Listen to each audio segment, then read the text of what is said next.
Alrighty. Good morning, everyone. Alright, let's tell the chat here to shush a little bit. Paul Ferrali, thanks for your 17 months in a row of being a member. Thanks for your continued support, brother. I really appreciate it. Alright.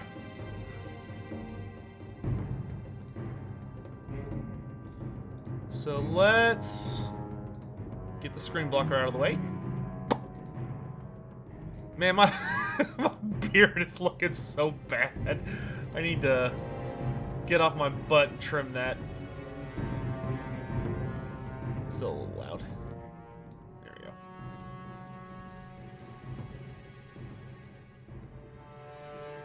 How is everybody?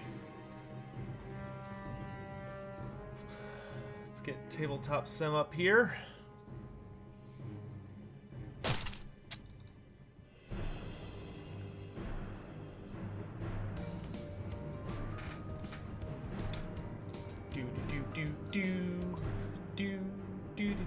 Okay, so let's get our army, and we'll get our army last. First thing I need is endless spells. So give me, let's see, I need Prismatic Palisade, and then I need Balewind Vortex. Cool, cool. So then we will take those to... we need to go to the new 3D terrain pack. Check this shit out. I just downloaded this. Look at this! Look how good this looks. Isn't this sexy? It's all like the major... Oh, I need to actually message this mod maker because he's actually missing... Looks like he's just missing the boats for the Deepkin, which I'm sure they would really like to have. So I need to make a mental note to message him. But I got my Realm Shaper engine. Gadoosh! And then we can actually take some of these for some terrain on the maps we're going to go to. I never like... take it with us. Isn't this sexy? Look at this. Take the statue. Move all this shit away.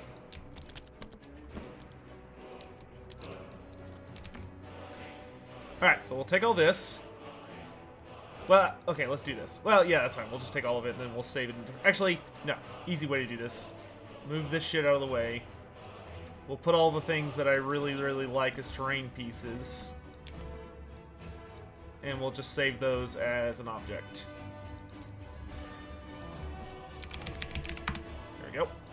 That way I don't have to take them with me and get that mixed up with my army. Boop. Okay, so this we're going to copy and go to Seraphon.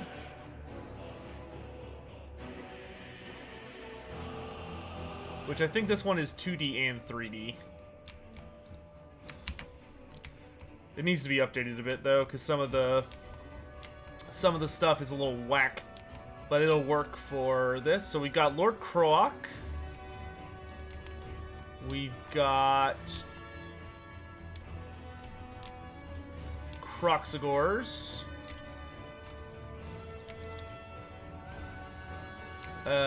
Salamander.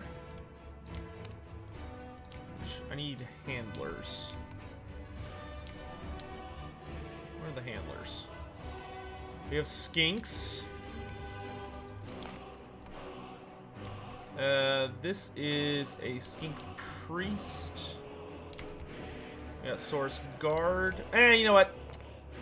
We are going to use the 2D models because the problem with the 3D models in this one is that they don't have like all the banners and stuff, which and I like my army to be consistent. So we'll use 2D models for right now. All right, so give me Lord Kroak. I need a Saurus Scar Veteran. I need Saurus Guard. That music is still too loud for me.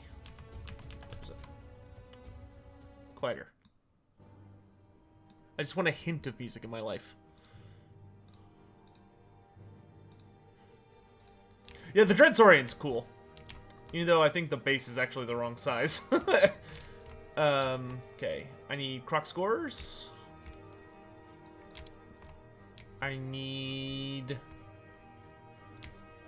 that's an Eternity Warden. I need a Sunblood. I need a Starseer. I need a Star Priest. And I need an Astrolith Bearer. And I think that's everything. Oh no, I need Skinks. I need Skinks. And I need Salamanders. Yeah, that could be. This could be the right size. I don't know. I've never even seen one of those in person. And then we do need Skink Handlers. Okay, so now let's get this saved as an object. We'll just save it as Lord Kroak. Alright, I'm pretty sure that's everything. Double check my list.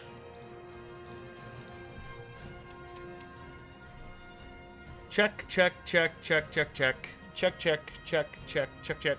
Good. Okay, we got everything.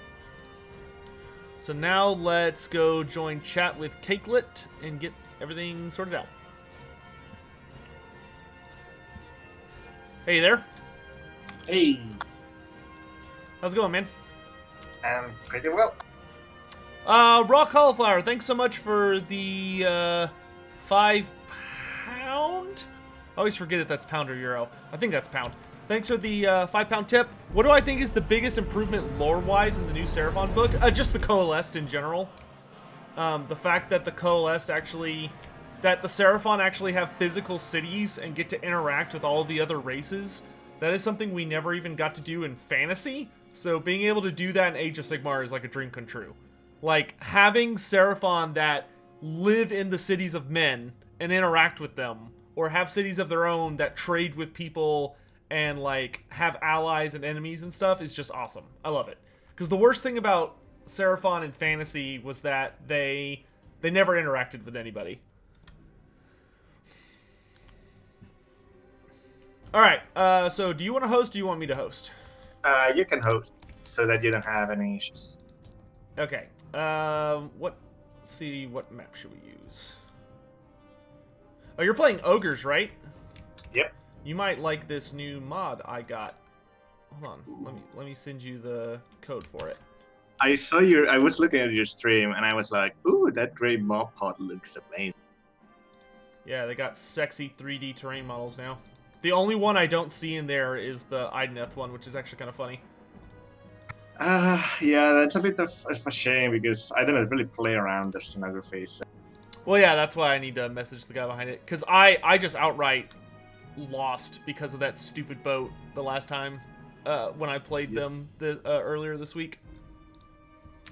It wins or loses you games. Alright, I posted it in tabletop stuff. The general chat. Alright, I'll upload it after the game.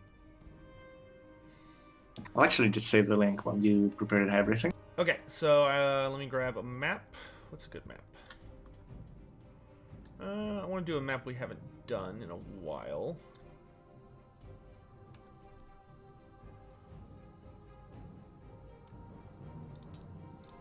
Maybe the Dead Ruins map? Yeah, this one's pretty tame, pretty chill. Okay, so now I just need to...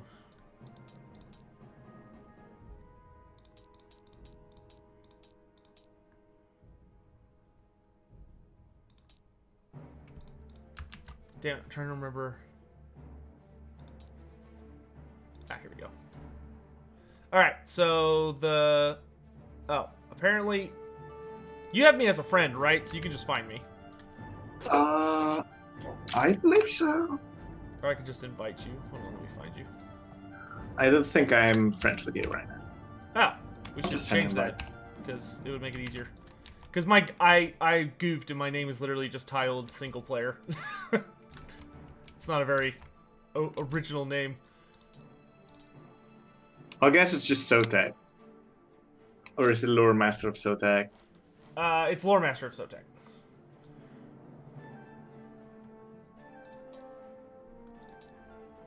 There we go.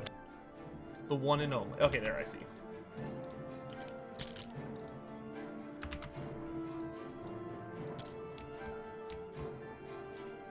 And this is good because I very recently purged my friend list quite a bit. Still need to go through and get rid of some more people that never talk, but I never talk to, but we'll get there.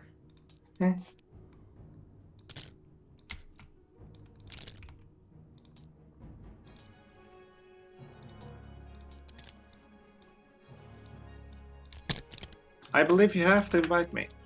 Ah, okay.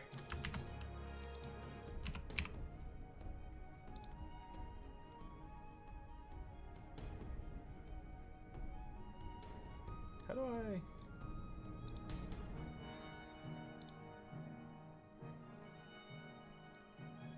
Why can I not invite you to the game?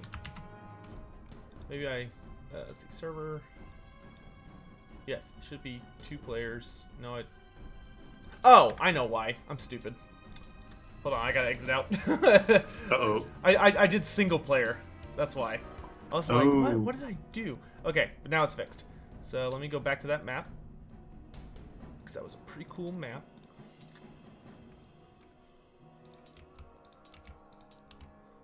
Alright, and chat, I hope y'all are excited for a treat because... Assuming I did like all my mental math and stuff right, this list should be pretty dirty, but we'll see how it ends up actually functioning in reality. Okay, so now I can invite you. Let's see, this. There you are. Invite sent.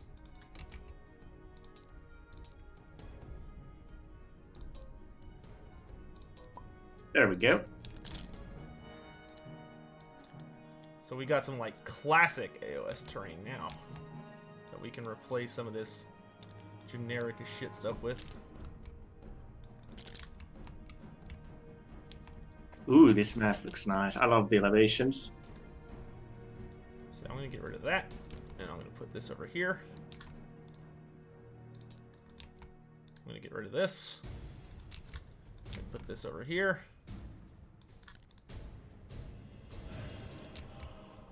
Put this statue back here. This forest is cool, but it also doesn't have anything denoting where it actually is, so I'm going to get rid of it and put down some ruins.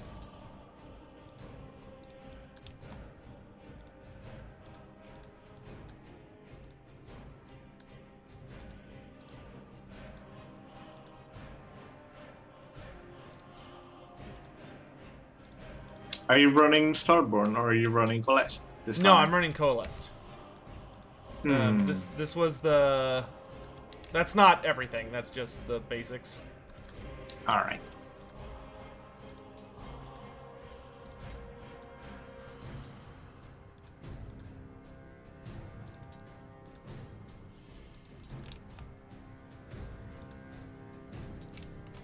You can leave up one tree. Treat it more as like a ruin. Put this down here, and this one over here.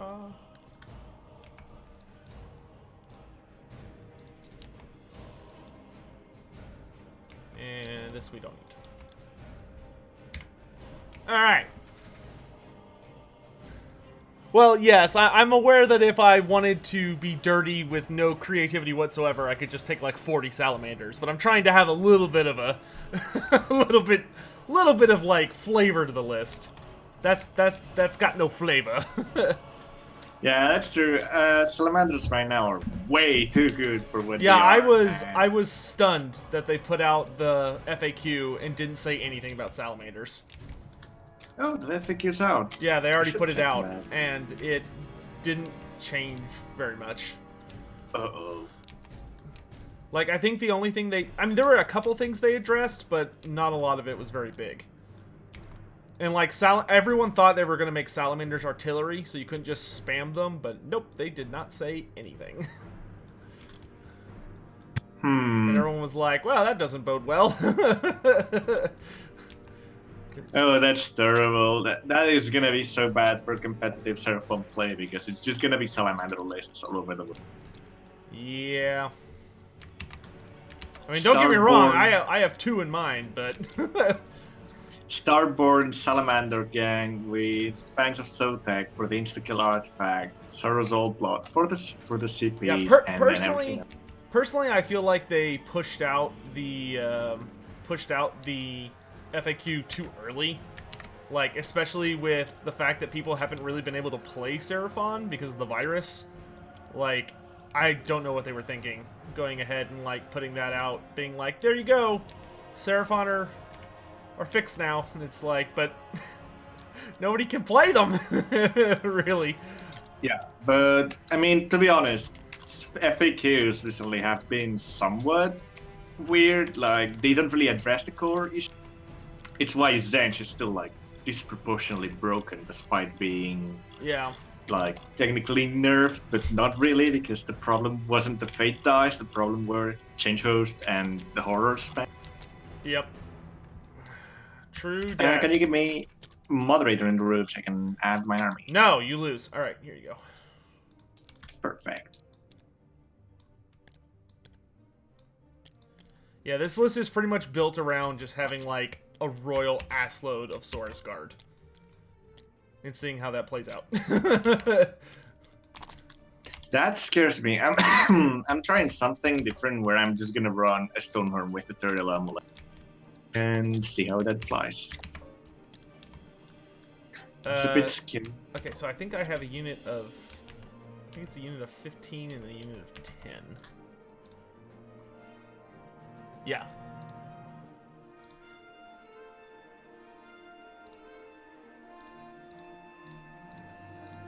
Yeah, I listened to a guy talk the other day about, he was like, oh, the new Source Guard are so bad. And I was like, dude, are you fucking kidding? Like, have you even looked at their stats? Like, 2 wounds per model is so good on these guys. And they hit like trucks. Especially because they're spammable as well, somewhat. I mean, not completely. It's not chaff unit, but still relatively spammable. Yeah. If they had a 2-inch range on their weapons, I honestly think they would be like a top tier unit. Like, they're pretty good, but they would be like god tier if they could do that. Okay, we're gonna face your stupid weapon this way.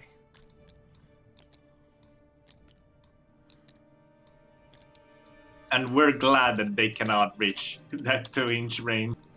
Well, yeah, they'd be super OP if they could do that. I honestly think that.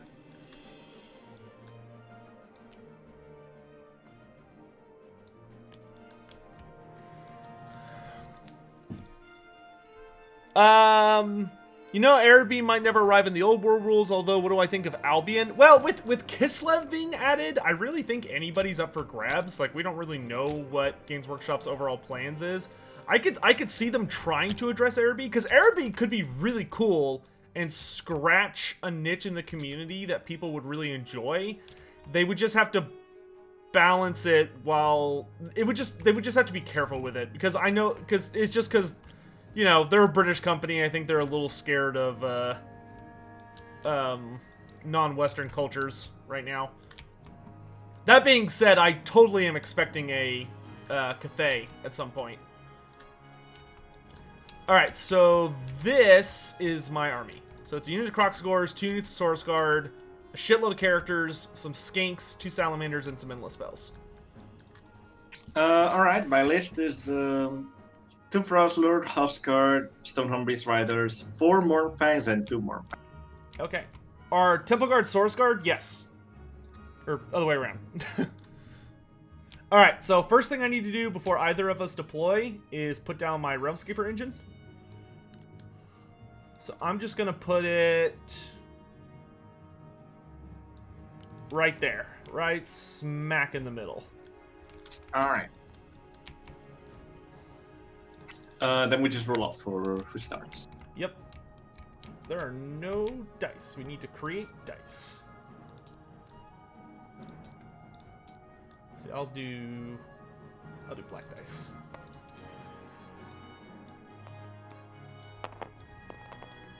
Shit out of my face. Oh. Alright. I got a 6.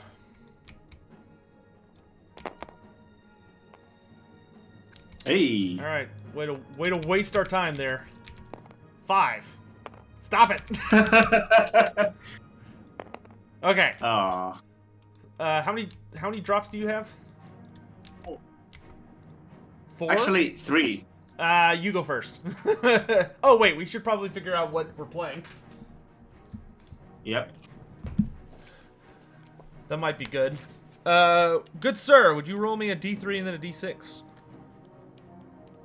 So the first roll is 3. Okay.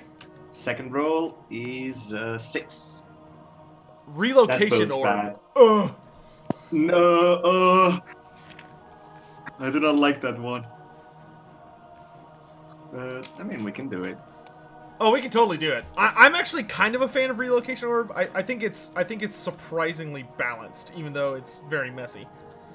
Okay, so deployment zones on this one are actually really simple, so that's nice. It's just the diags. Yep.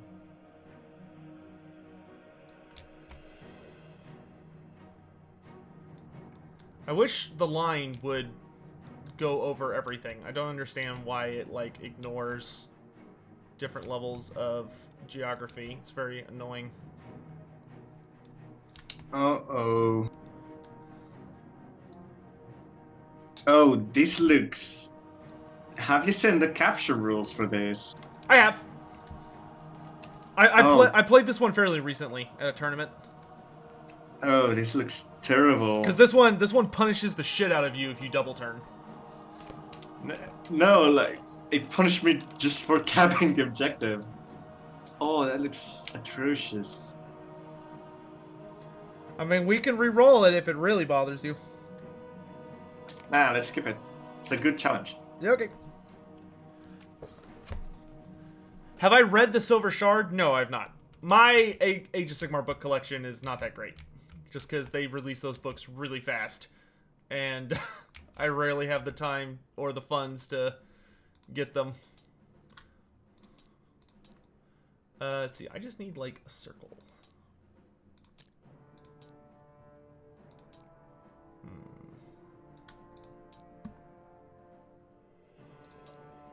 There we go.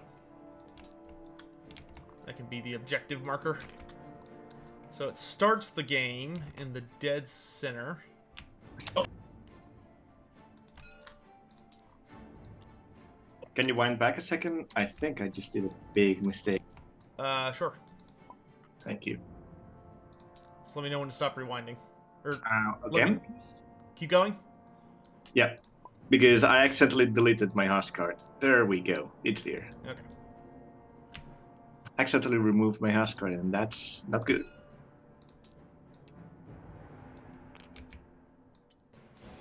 Okay, chat. So the way this one works is actually pretty whack. So the objective starts in the center of the board, and then every turn it basically teleports somewhere else on the table.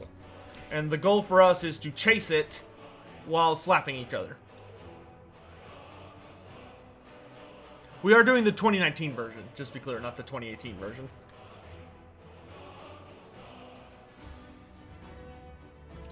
And the key to this one is that you can... So if you have a hero or a wizard, they count as 20 models instead of just 1 when determining who has possession. In addition... whenever someone takes control of the objective, if you go first in the current battle round, you get 1 point for controlling it. If you go second in the current battle round, you go third, or you get 3 points. So so it's the only objective I know of that actually punishes double turns, because you get less objective points. Alright. Oh, is that your first model? Oh, yep, that's my first. Celine66. A, I see you. Good to see you. B, most people are watching over on YouTube, but thanks for being there on Twitch. I appreciate it. Yeah, the the FAQ on the Bastillodon was weird. So, I don't know if you heard about this yet, Cakelet, but they said, so they said for the Bastillodon, while it's at its 1-up save, they said that natural 1-up saves are unrendable. So if a Bastillodon has 2 or less wounds on it, it has a unrendable 1-up save, which means it only fails on once. Which is so weird. And their explanation for it was the most confusing, like, collection of words I've ever seen written in my life. Alright, so the first thing I'm going to deploy... Okay, let's label these Source Guard as Source Guard 1, so I can tell the difference between them, and we'll even make them a different color. We'll make them a little purpley. There we go. Alright, so... Someone in your chat said that I am missing a mob pot. No, I'm not bringing a mob pot because I'm not going to be using it. Ogre players and mob pots are a contentious relationship. Oh, I need to roll for the terrain real quick, too. Let me do that before I forget.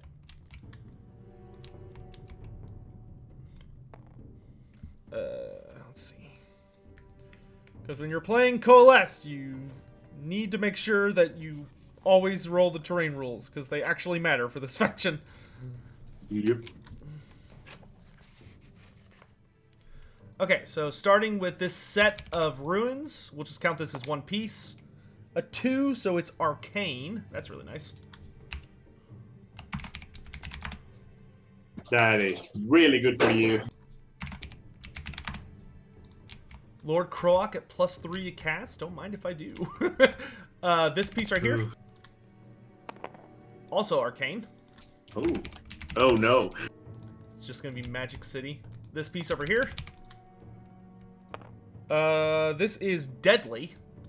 Ooh, not bad. Oh yeah, Realm of Battle. You could set up a strong wall after this. The and statue? let chat choose the Realm of Battle as we did last. Oh yeah. We actually have to, like, check it. A lot of deadly terrain, too. Ooh.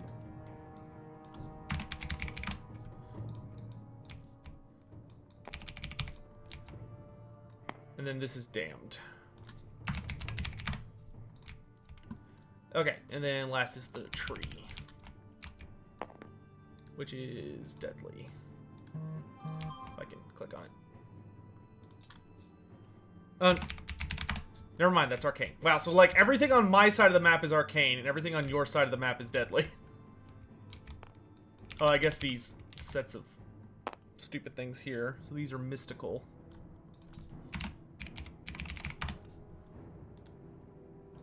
I think it makes sense for Ogre terrain to be deadly.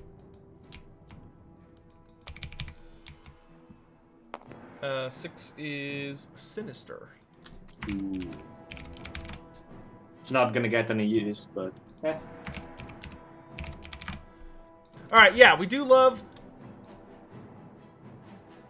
to have chat have a chance to participate, so let me get a straw poll for you guys. Yeah, so the way Realm of, for those of you who aren't aware of what a Realm of Battle is, basically, you get to, we're gonna let y'all choose which realm, the two of us are gonna be fighting in. So you get to pick which of the Age of Sigmar realms we're gonna be fighting in. The only one we're disqualifying is Beast, which is Gur, because it requires you to add extra models and shit, and it's a pain in the ass.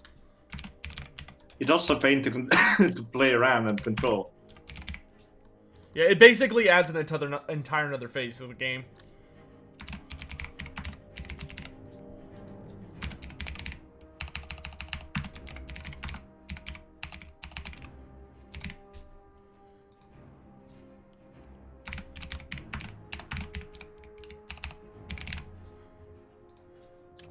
Orc boss on chat.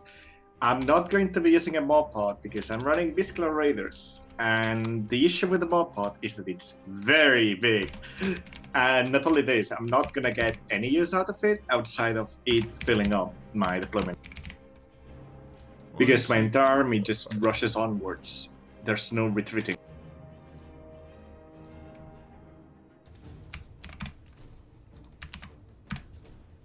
All right, posted the straw polls in both chats. Y'all basically have until we're done deploying to put that up. All right. Put my second floor. I haven't finished deploying my source card. Hold up. Oh. Give me just a sec. Alright, let me take him back.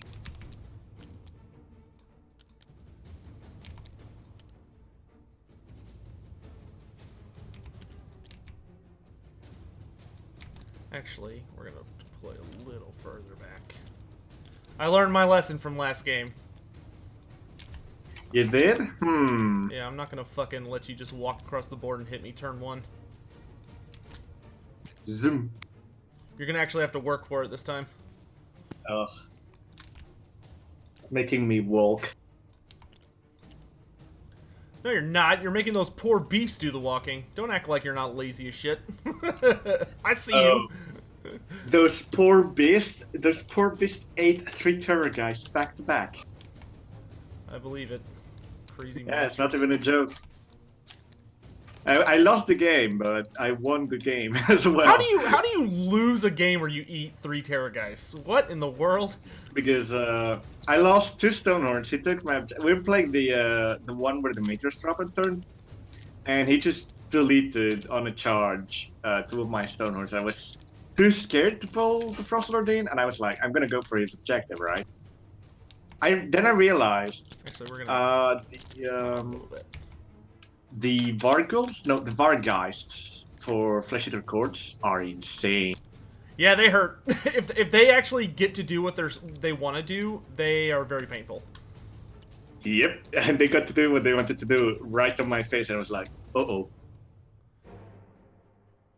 So I just said, you know what? I'm just gonna like throw dice, and I charge my Stonehorn in with the Frost Lord. It's the one that has the Black Clatterhorn Lord Beast thingy, Brand of this Bard, and he just deleted 1 Terrorgeist per turn without dying.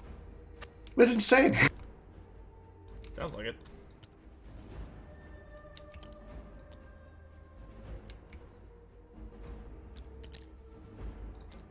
Okay, so that'll actually be my first unit of terror or source card.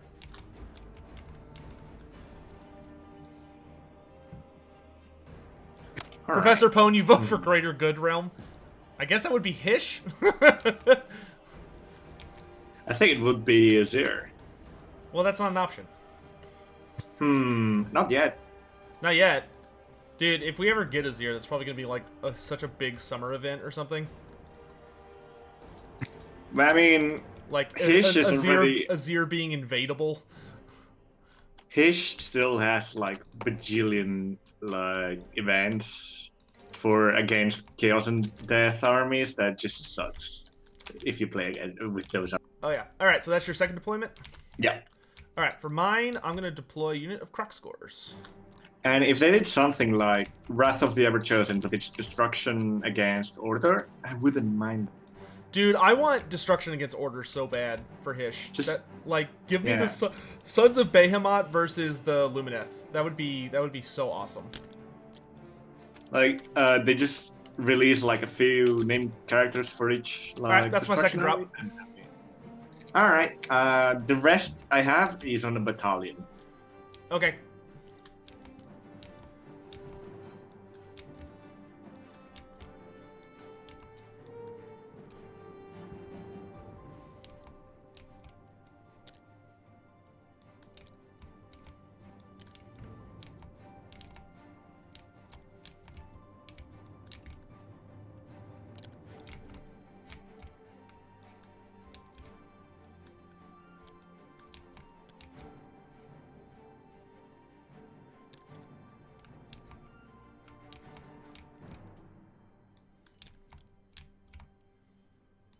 All the stomps. Yep. How's everybody holding up today? Everybody all right? Staying safe, trying to get some mental exercise. Going out for walks, I hope. Or push-ups or something. What am I fighting against? I'm fighting Beastclaw Raiders. So they're ogres that are all mounted on monsters. Big cavalry army. Very strong. Alright, you done? Yeah. Cool, then I can just start throwing everybody out then. So let's put the Scarvet back here.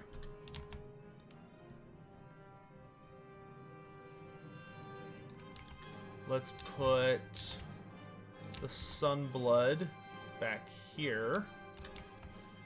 Let's put a unit of Skinks out in front.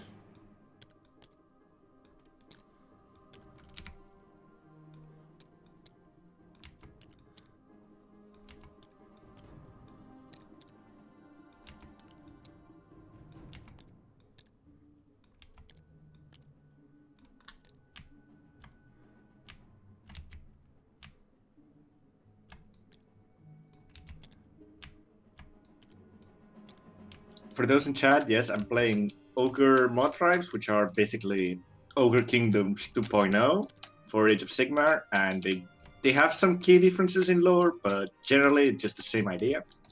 It's just more expanded upon than whatever you have in fantasy.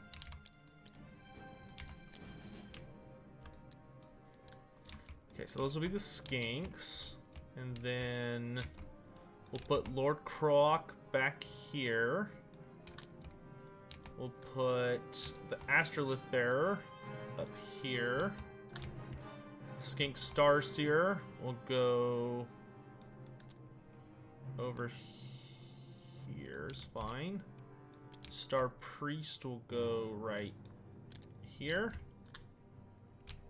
And then we'll put the first Salamander unit over here. And the second Salamander unit will go over here. And then the last unit of Saurus Guard is going to come over here.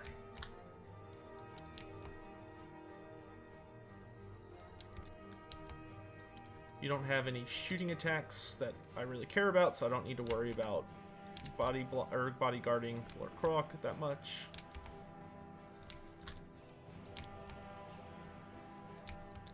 Which subfaction are you running? I'm running Kotal's Claw. Hmm. So +1 to hit when they charge. And I have that same stupid Sunblood from last time. Oh god. The one that reaped a mighty toll. Oh, that was disgusting. Alright. That is everybody. Alright, so you finish deploying first. You get to choose who goes first after we figure out what realm we're in. Yep. So let me look at the results. And the winner is Olgu. We are playing in the Realm of Shadow. So let's roll up our Realmscape feature.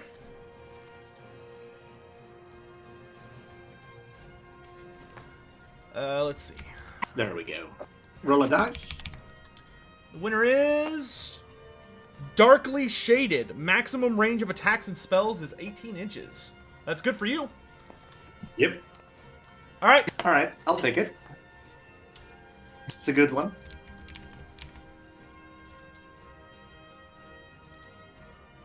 It's actually bad for me, but that's okay. That means I can actually have a little more leeway with what I'm doing.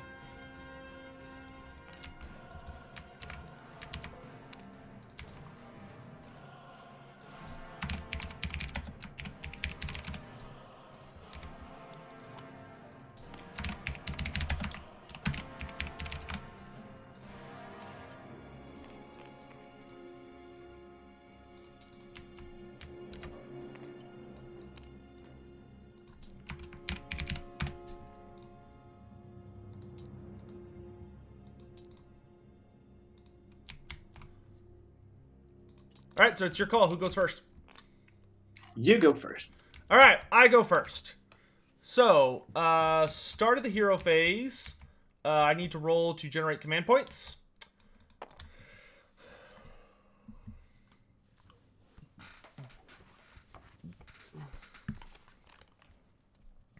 Let's see. So, Lord Kroak will be rolling...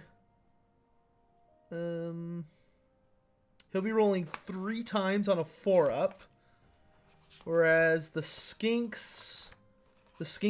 Starseer will roll 1 time on a 4-up, and the skink Star Priest will roll 1 time on a 5-up. So I get 4 dice, but I do generate 1 for free.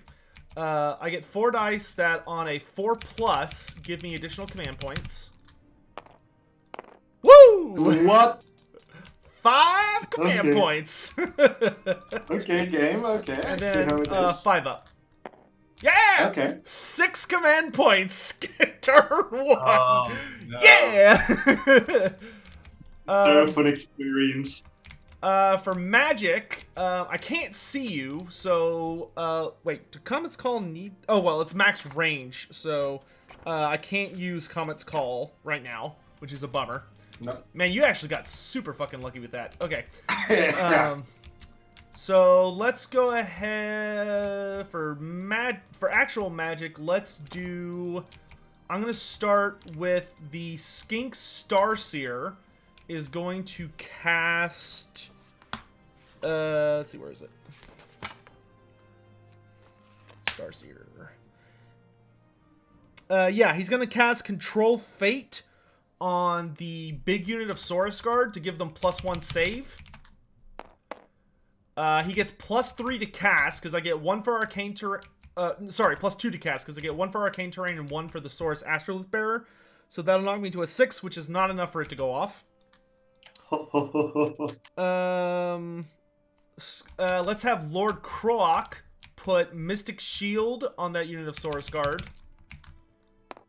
That goes off on an 8, because he's at +3 right now. Yep. And then I don't want to cast my endless spells yet. So Lord Kroak will then cast... Where is he? He's going to cast Gift from the Heavens on... let's cast it on that same unit of Saurus Guard. This will give them the Fly special rule, as well as +1 save against shooting attacks. And that'll go off on an 8. Oh, wait, no, never mind. That's a command ability. I read that wrong. I'm silly. So, never mind. Yeah. I don't think there's anything else I really want to cast, because everything else is going to be out of range. So, yeah, that's it. I can't cast Comet because we rolled Olgu and for our Realm of Battle, and the Realmscape feature we got limits max range of spells and shooting attacks and abilities to 18 inches. So neither of us can do anything that has over an 18-inch range that is not movement related. To all effects, I'm basically invisible to him, and he's invisible to me. Yeah, until we're within 18 inches of each other. So, see, I just need to get within 6 of the objective to take it for the turn. So, let's go ahead. I guess I could have the skinks go into the Realmscape feature, which would still get me within 6. I wouldn't be able to activate it, but I'd at least be able to take it, and it would make them harder to kill, but you'd be able to run right past them, which is kind of defeats the point. So the skinks are going to move. I think they have an 8-inch move.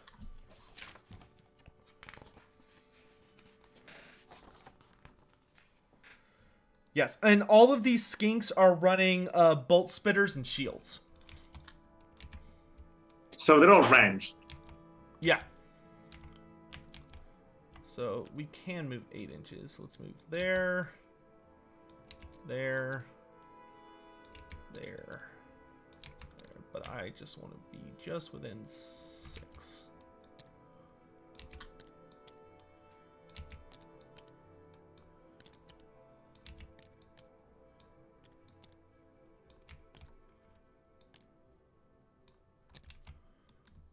And then we will move up the Saurus Guard. Just a little bit.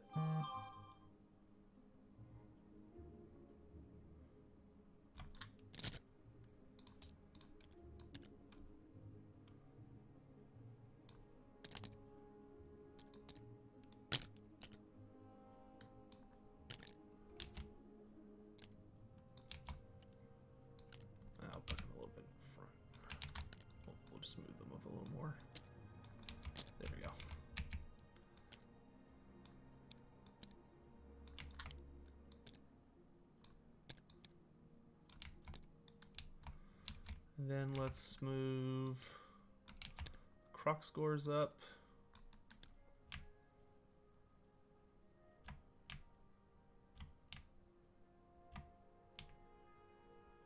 That'll work.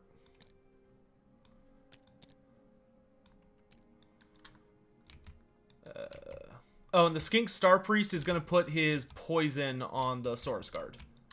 So if they roll 6s to wound, then they deal mortal wounds in addition to normal damage. Neat. Saurus Sunblood will move up to right here. This unit of Saurus Guard will move up about 4 inches. This Salamander, we're going to move up to about here. What's the movement on your Mournfangs? 11. Okay. Actually, let's go back this way. And then we'll move this unit of Salamanders. And we'll hold on to them for a second. We'll move the Astrolith Bearer up here. Make sure he's got a good 12-inch bubble. Yep. Skink Star Priest is going to move up to here. Lord Kroak is going to move over here. And the Skink Starseer is going to move over here. But we need him to stay within... Okay. Then... Salamanders, we're going to move back this way.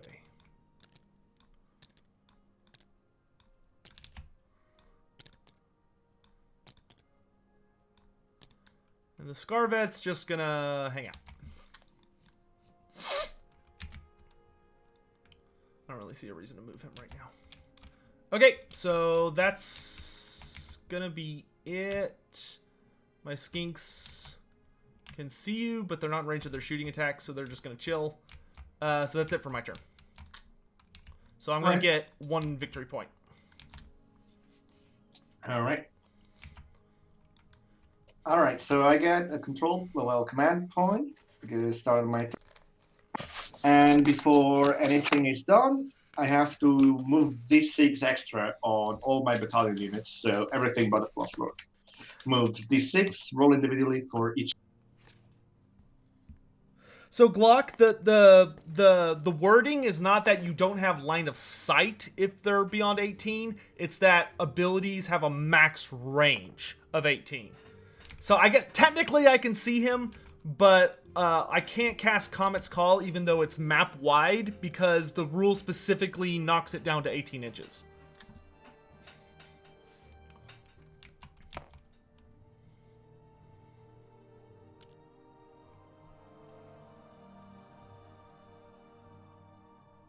What are you rolling? This is the battalion effect. This is Oh right, they get a free move. Okay. Yeah, they get a free move because they're just that cool.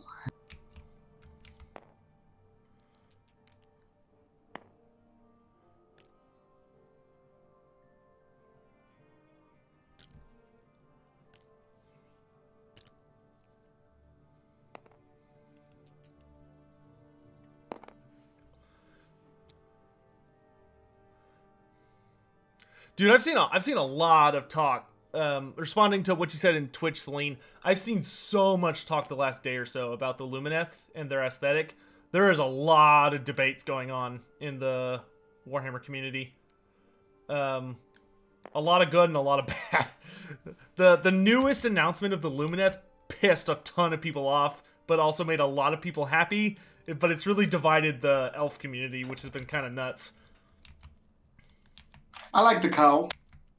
Yeah, I do too. But, and that's kind of the thing, is it seems like a lot of the people who, like, a lot of people either like, I've heard the reason that a lot of the community is angry about the cow and the hammer dudes is that Games, and this is true, that Games Workshop was really pushing the idea that these guys were basically going to be the new high elves. You know, they were like, oh, it's pointy elves, it's classic elves.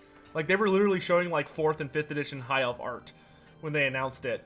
And then they just kind of came out of nowhere last weekend and were like, giant mountain cow and dudes with giant minotaur hats with hammers. And it's like, it pissed off all of the, like, the classic elf people. Old hammer people. I don't know if I'd call them old hammer people. It's just that, like, what they revealed last week is completely, like, out of left field compared to everything else we've seen so far. That's true, that's true. Alright, so I'm gonna quickly do my movements. Okay.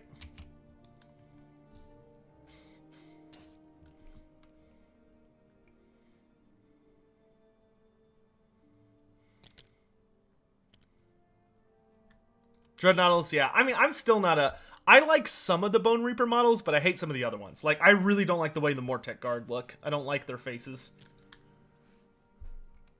They look like somebody tried to carve a Joker mask out of bone, and it's really goofy looking, in my opinion. They live in a society. Yeah, if I had Mortek Guard, I would get rid of all of their heads and replace them with, like, classic skeleton heads. Can you do 3 inches from the skinks? I'm gonna do a couple of charges and just clean up the place. Oh, how could you do that to those poor sweet boys? I had to do it to them. Alright, more or less, so they're still like... Yeah, there we go. You might turn your guys off of lock and grid. I think that's what's causing them to, like, move. It's just they clip on the 3D, the base. Just touch the thing and just slide it off. Don't worry. Okay.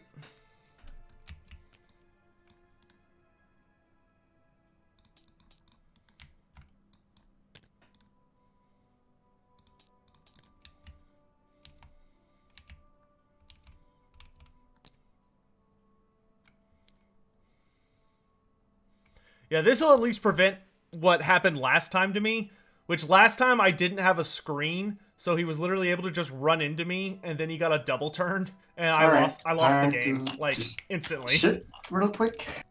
Okay. I'm gonna throw, let's see, because I might not be... I'm in range. Yeah, you got range. Alright, so... Both vultures are gonna go for the Soros Guard because they are the only thing that I can consistently like start whittling. Okay. So first vulture is gonna come from the Stonehorn Beast Riders. Nothing. And second one from the Host Guard. And one mortal wound. Okay. I'll put it on this. Do you have any feel no pains? Yes, they have a 6-up feel no pain. For the Astrolith Bearer. Nope. Okay. So one guy takes a wound. Then my Stonehorn Beast Riders are gonna shoot. Okay. 4s and 3. It's going 4s, 3s. It's just a simple ballista shot. Okay.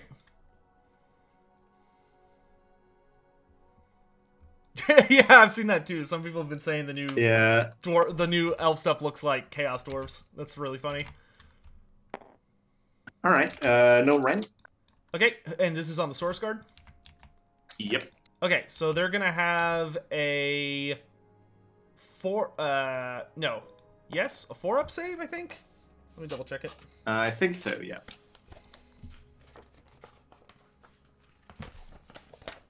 Yeah, okay, so they have a 4-up save, but they reroll once. Reroll ones. Okay, so nice. D3 damage. Okay.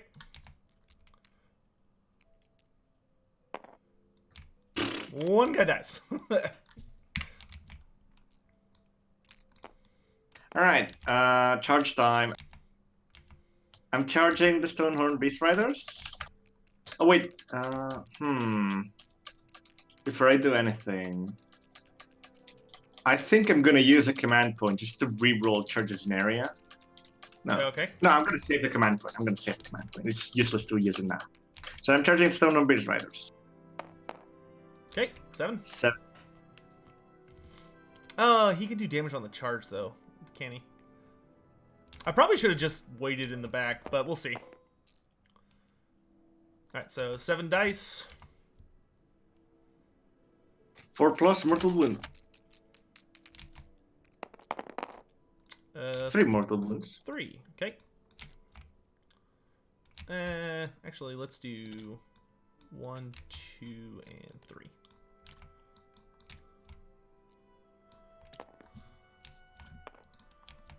I'm gonna charge in the Frostlord Johnston Horn. Okay. 8.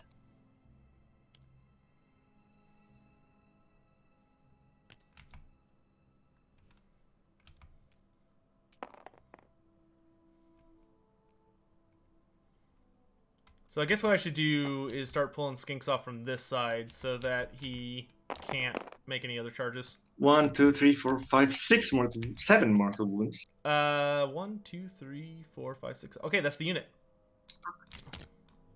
That's actually good for me though, because that means those guys can't charge. So I'll take that. Yeah. I wasn't gonna charge them anyway, so that's good. All right, so that's it. There's no combat. Yep. And you get There's 3 no victory combat. points. Let me just.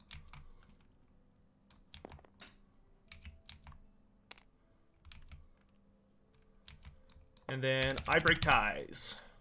All right. Yeah. It's your call. Do you want a double turn or not?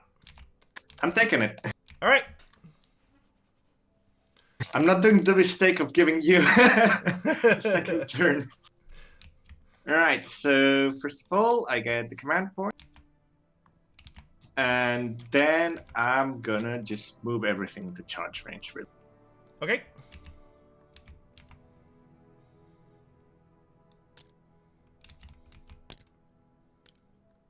Yeah, at least they have to go around that, so they're not going to get like a super great charge. They'll probably get into my source guard. I'm moving 1 inch less because they have to kind of go around, so... Okay. Yeah. I was hoping one and skink then would live, but... I'm gonna put everything on charge range. So 3 inches lab, please, from the source guard, and let's just start piling in the boys.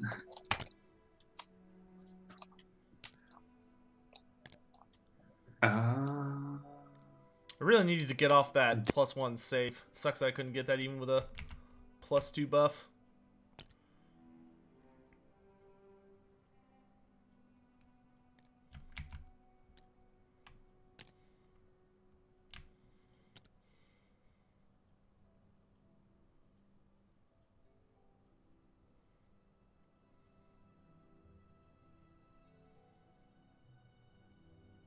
I think this one will go up here. Okay. And then go down. So that is 2 inches, I believe. I can actually check that. Yes, it's 2 inches. All right, so 7, 9. Then, hey, I'm gonna move down. You shouldn't need to add the 2 though. It's gonna do that automatically because it's 3D. All right, then it's 7 plus 7. Yeah. All right, I'm gonna stick.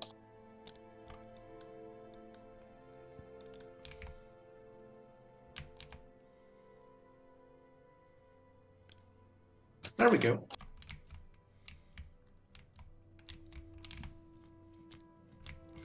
Doesn't the objective move around? Oh yeah, it does. We need to roll for that.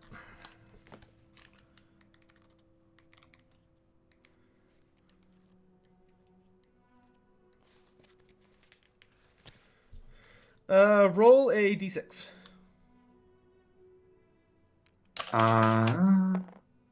3. A 3, so it's gonna move up into the right.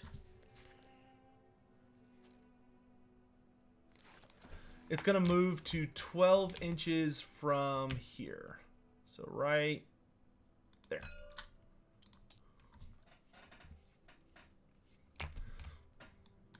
Is it still under my control, or does it reset?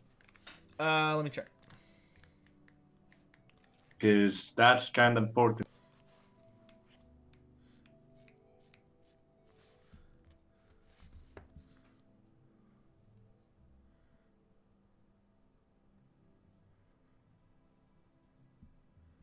Relocation orb.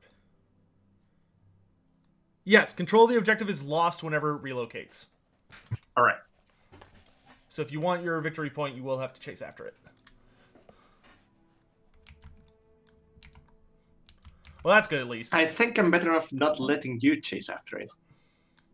Fair enough. All right, so I'm gonna shoot my 2 vultures. This time, they're both gonna go against the salamander that's next to the carnosaur. They're both in. Okay.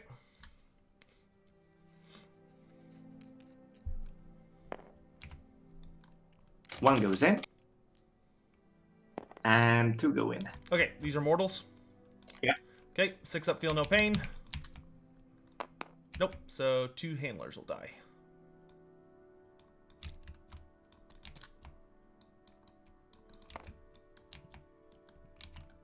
And I'm gonna shoot the ballista again at the. No, this time at the Saurus guard. Okay. Because I do not reach the salamanders. And it fails. Okay. Charge time.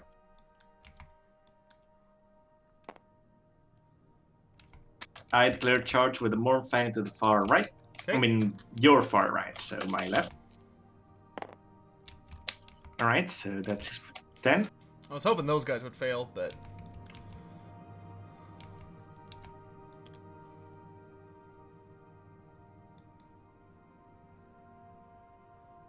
So 3 will reach.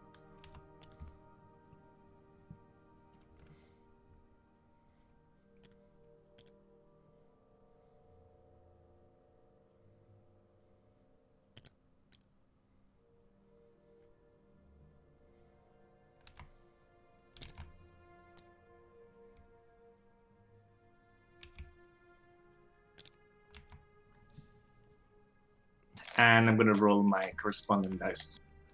Rexsmith, yeah, they've basically kind of brought back the Great Plan in Age of Sigmar. They've basically just put it back. They got rid of it in first edition, but in second edition, they've brought back a focus onto the old ones and some other stuff.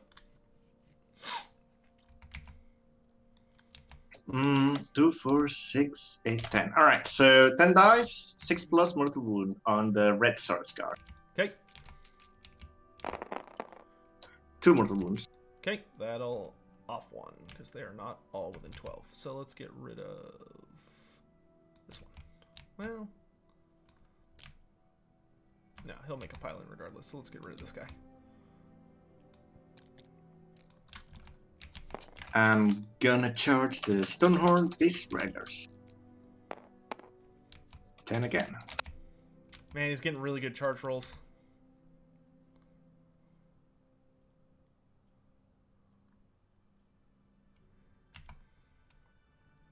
If I can, when my turn comes, I'm gonna want to try and get my Skink Star Priest into the Realmscaper engine.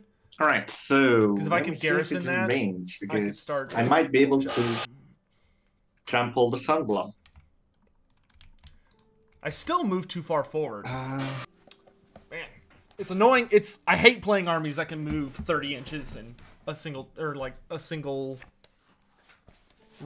turn, double turn, and I'm so bad at rolling priority. I should have known to stay back. So I'm gonna trample the Sunblood. I'm just gonna readjust the movement a second and trample the Sun. But we're about to use a shitload of command. All right, so that's 10 dice. 4 plus is a mortal wound on the Saurus Sunblood. Okay. That is 1, 2, 3, 4, 5, 6. Damn, you're having some hot dice this game. 7. Okay, he is within 12. Let's see. Are there halflings in Age of Sigmar? No. Yeah, I do not believe there are halflings. And if there are, they're just not in lore yet.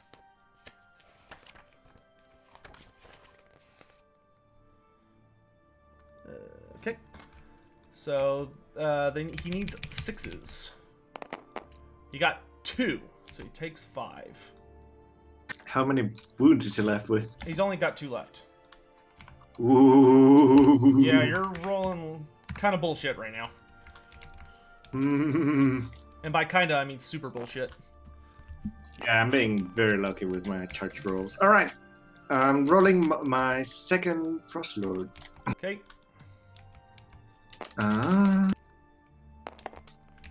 It's 3, 4, 7. Man, he's rolling above average on every single charge.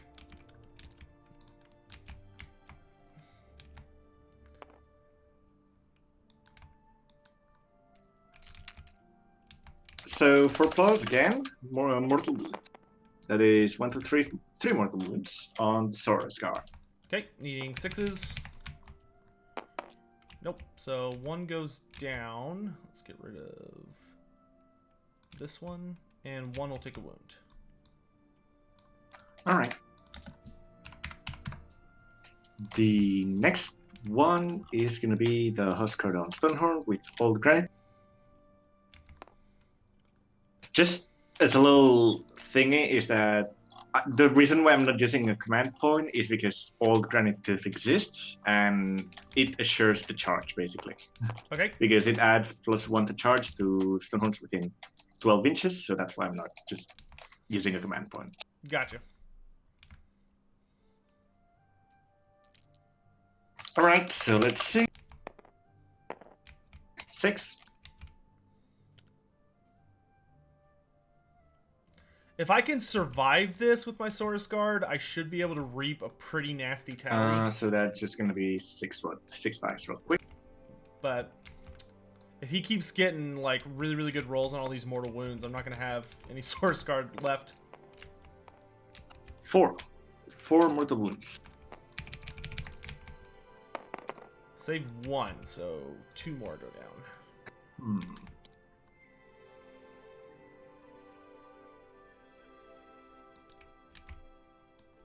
And the last charge from the Frostlord.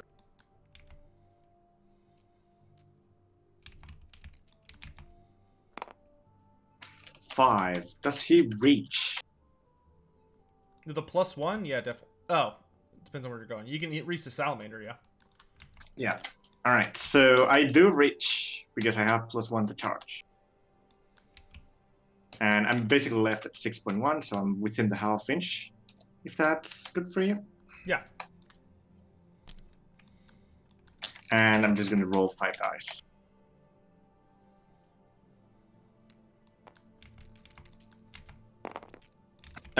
Two mortal wounds.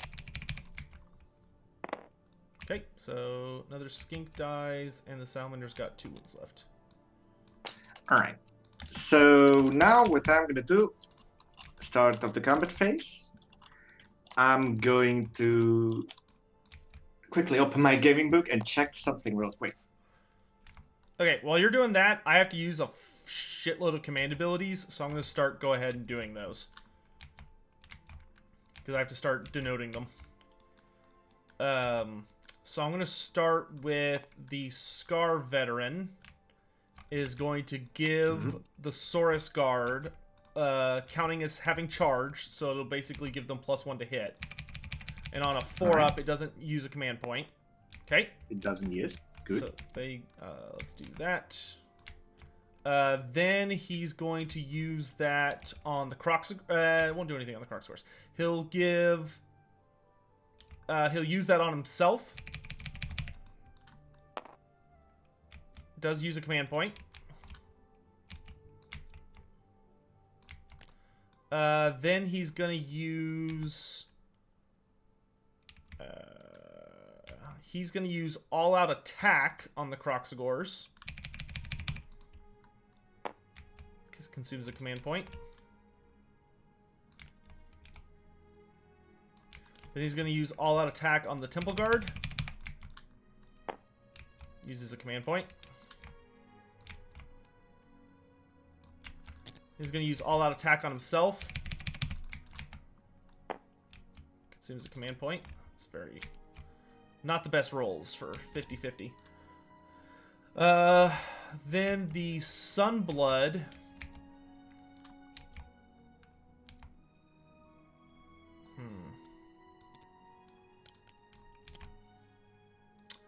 Let's give the Sunblood... He'll use Actually, is he in range? Yeah, so Scarvet's going to use all-out defense on the Sunblood. Does not consume a command point. He's going to go for all-out defense on the Saurus Guard 1. Does not use a command point. He's going to go for all-out attack. And he'll go out for all-out defense on himself. Doesn't use a command point. That's more like it. He'll use all-out attack on Saurus Guard 1. Doesn't use a command point. Oof. He'll use all-out attack on... I guess that's unnecessary. Then for my last 2 command points, the Sunblood is going to target... Let's see, what's the range on this? 12 inches? That's too far. Alright, he's going to target the Mournfang pack and... Let's target the Huskard on Old Granite Tooth. We're going to target both of those units to give all Saurus +1 to wound them. Alright. And that'll be all my command points. Alright, so I'm going to use 1 command point to make the Huskard attack on the highest level of profile. Okay. Of damage independently of wounds it has. And that's it. Okay. I'm going to start the battle phase. Where do you want to start? I'm going to start by activating the Frost Lord on Stonehorn that has the Lord Beast and everything else. And I'm going to pile in around the Salamander. Because... Can he move away from that close Saurus Guard? He's closer to Salamander. Still the closest unit, isn't it? Yeah, alright. Can he?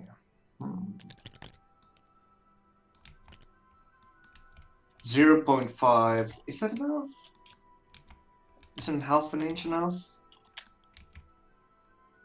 Well, it's fine. Like, if this was a... That's fine, go ahead and do it. If this was a tournament, I would probably be nitpicky about it, but this isn't, so go ahead. Alright. I'm gonna just pile in around the Salamander, because... How far can you pile in?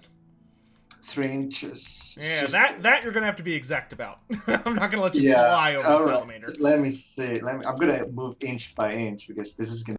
Just remember, you started off 0.5 away from the Saurus Guard. So I'm gonna move 1 inch up here.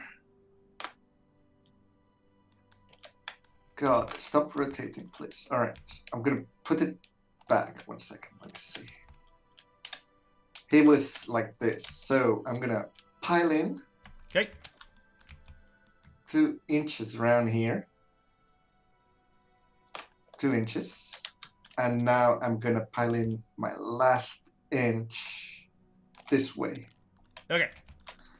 Let's see how much is he far from. So you're out of an inch, so you'll get your 2-inch abilities, but not your 1-inch abilities. All right, so I'm gonna do everything on the Saurus on Carnosaur except the punches and kicks, which do not reach, so they're gonna go for the Salamander. Okay. Let's see. First is for attacks going 3 strays. Okay.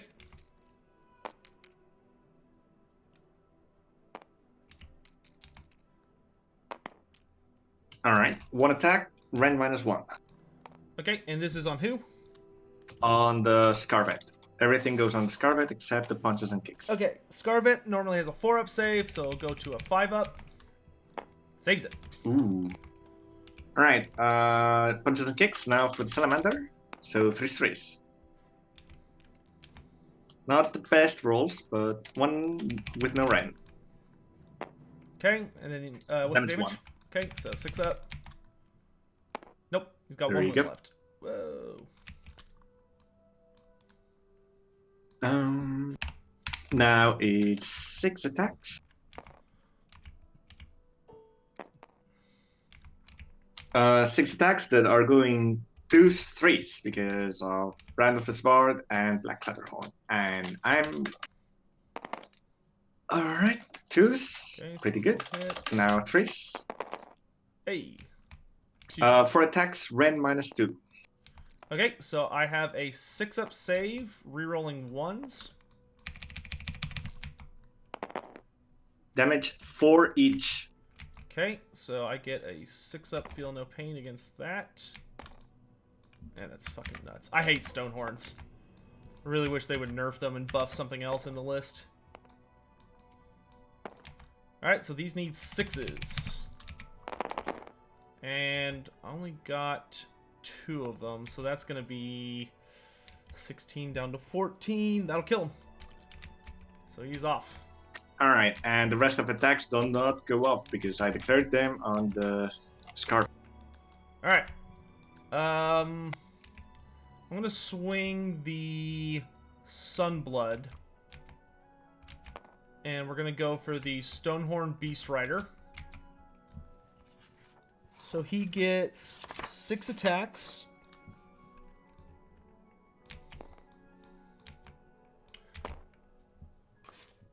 Oh, right.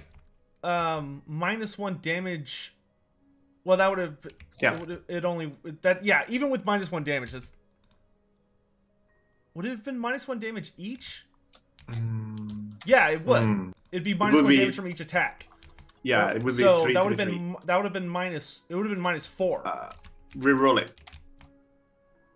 If you wanna reroll it and re-put the... Yeah, that's fine. Sorry. Yeah. So yeah, someone in chat reminded me of that. Thank you. All right, so I would have taken off 1 from each of those because those only would have been 3 damage. So it would have been. So it would be 12. 12 wounds. Thank you, chat. Appreciate that. 4, 4, 4. Okay, so these 6s rerolling 1s. No, 6. There's 1. Okay, 1 6. 11. And then 6s again. Saved 1. So he saved 2, so he's down to 10. So he's still alive, at least. So he's down to 2 wounds left. And now I'm gonna roll the hoops, which is 1 to 6 attacks. I mean, he's still probably dead, but... Please, big number. Oh, big number. Fucking dice this game. Jesus. Going... 2s? No, yeah, 2s, 2s. That's a 2. Okay. He's still probably dead, but... 5. 5 attacks, rend -1. Okay, so that's going to put me at a 5-up. Rerolling 1s. Reroll 1s. Nope. Alright, so damage 1d3, but I think he's gone? No, he has to feel the pains, right. Yeah, it takes some luck. 3... So it's going to be 4. 6. That's 6 damage. But yeah, but it's -1 to both of these. So Alright. it's going to be 4 total. Yeah, he's still gone. Alright. Pretty good. Fucking hate Stonehorn. He did his roll, he can now die. Alright, so, the Sunblood.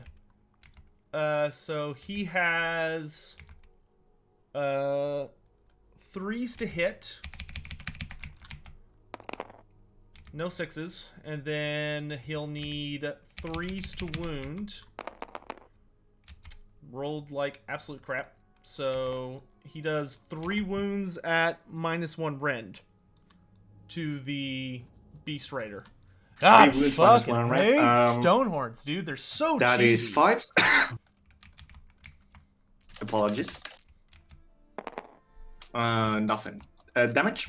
1. 5 plus, feel no pain, and he just takes 3 wounds. Okay. And it's your turn to swing. And then I just didn't get anything with the Sunblood.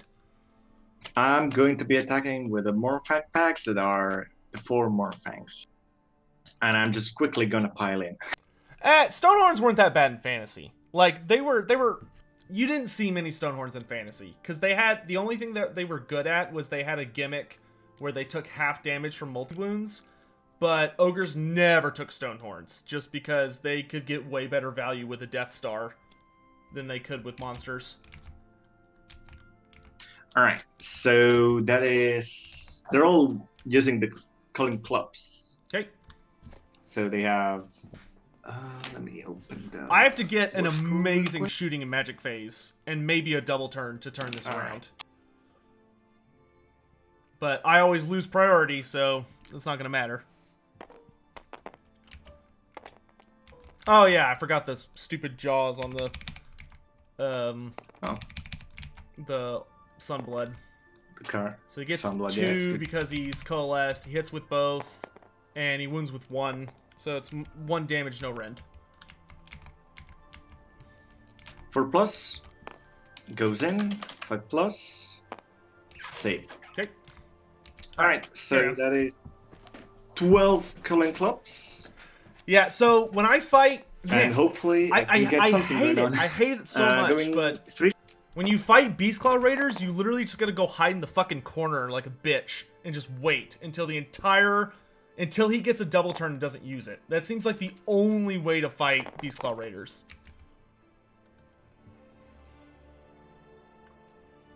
All right, so that's 4 attacks without rend. Okay, so they're gonna have a 4-up save, rerolling 1s. Reroll 1s. Alright, they save all but 1. What's the damage? Damage 2. Okay, so it goes down to 1, so 1 guy takes a wound. All right. Then it's, let me just grab the dice and just. So that now is 4.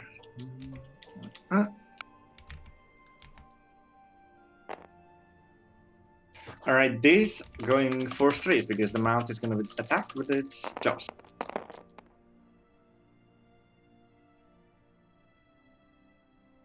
At least he missed a shitload. It doesn't... And the biggest thing was that I got fucked by it being Ulgu. If we hadn't been fighting an Ulgu, I would have gotten... Do you have any negative thing to me hitting you? No. Or are you not buffed enough yet? No, those buffs I only get through, like, magic. Alright. So now I'm going 3, so that's 1, 2, 3, 4, 5. 5 wounds? Alright, what's the rend? 6, my apologies. 6 minus 1. Okay, so that's going to knock me to a 5-up, rerolling 1s. So I'm going to save 2, reroll 1. Okay, save 3. What's the damage? 2. Okay, so it goes down to 1, so it'll kill 2 guys. So let's get rid of 1 and 2.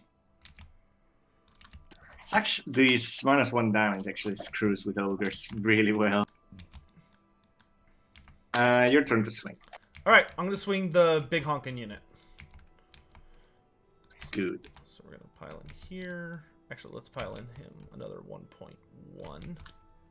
That way I can get in this guy.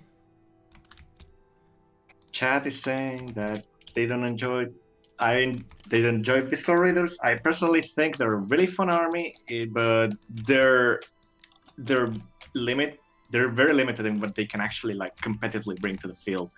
Because Thunder Tusks are terrible compared to Stonehorns. Yeah, if I do very much wish they would go back to the list and like nerf the shit out of the Stonehorns, but bring everything else up a lot. Like it should be the problem with ogres is that you only see Stonehorns. It'd be nice if they actually gave them some other options, but made the Stonehorns so that they aren't one-shotting every single character in the game on a single hit. Yeah. Okay, so Saurus, we've got all but 1 in range, but we do have to split up the attacks a bit. Let's put in... Here, let's actually pile in a little bit like so. So we're going to put 1, 2, 3, 4, 5, 6 on old Granite Tooth. And then, oh, that guy's got the Ethereal Amulet, so we're actually going to pile in like that instead. I want to minimize attacks on him. So 1, 2, 3, 4, 5, 6 guys we'll start with. So they have 2 attacks each. So that's going to be 12 attacks. 2, 4, 6, 8, 10, 12. And these guys are buffed to all hell and back, so hopefully they will perform. And, okay, so the way they're going to work... Well, where's the unit champ? Okay, the unit champ's in on that, so 1 more attack. So they're going to be hitting on 2s for the Scarvet's ability. And they reroll 1s. And I actually forgot to use the Scarvet's super ability, which was dumb of me. But that's okay. So rerolling 1s. Okay, so everything hits. And then they're going to wound on 2s because of the Sunblood's ability. But on a 6, they also deal mortal wounds. So not a single fucking 6, but plenty of 1s. That was a terrible roll. Yeah, this, I'm not... The good news is I'm not going to worry data collecting about this game because the dice have just been totally fucked for me. But yeah. So 10 wounds at -1 rend on the old granite tooth. All right, going 5s. That's very good. Uh-oh. Yeah, say 50%. And then these are 1 damage. I feel like I'm forgetting something, but... Hopefully Poison. I can save a couple more. All right, so that's 4 going. Okay, and then their bites. There are...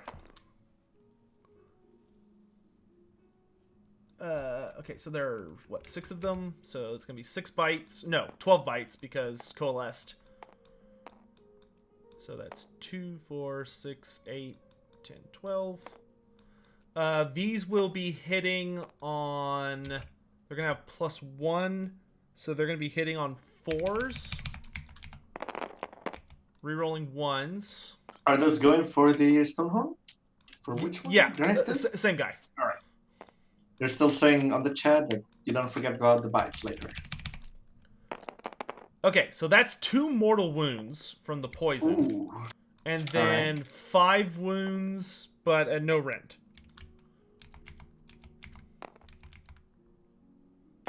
All right, going 4s.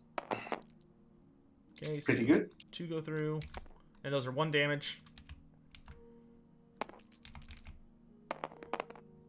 All right, 3 more. Alright, I'll take that. That's decent. Next, we're going to put 2 into Metal Cruncher. All right. Oh, I forgot to do Metal Cruncher. Not a big deal. I mean, you can go ahead and roll it. Let's see. Not a big deal. Reroll. I'll roll it next turn. Since it triggers on your face as well, just... Alright, so they're going to do 2 wounds and a mortal with their halberds. Alright. So, rent? Doesn't matter because you're ethereal. Right. So 3+. Alright, saved. Okay, so let's see the... yeah, 1 mortal went through. Let's see the mortal wound. And it goes in. Okay, and then they're going to get 4 bites. They reroll 1s, and they're going to be hitting on 4s. This is the first time I'm using the ethereal amulet because someone told me on my friend's... I mean, it is WhatsApp super line, good. Hey, So you should use it. 2 wounds at your regular save. Alright, so that's 3+. Saved. Alright, and then the last 2 going into the Stonehorn Beast Rider.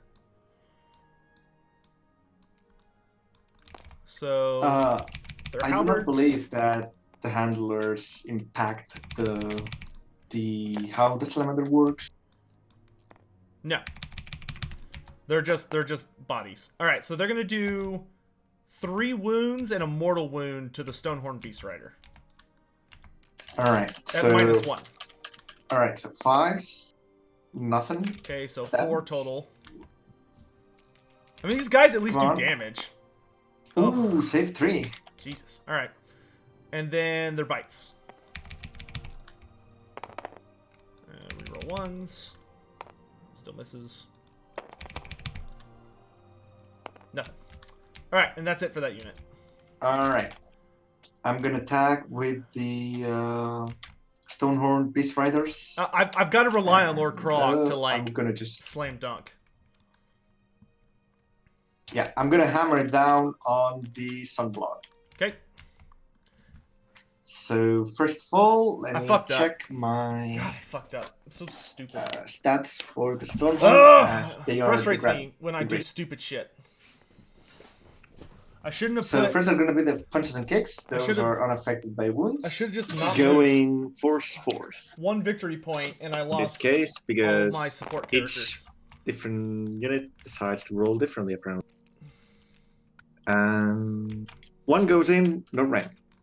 Okay, so he's gonna have a 3-up save, rerolling ones. He's fine. All right. Then he has 9 wounds. He's taken 4. This means he's at the second profile, 5 attack. Going for the 3s.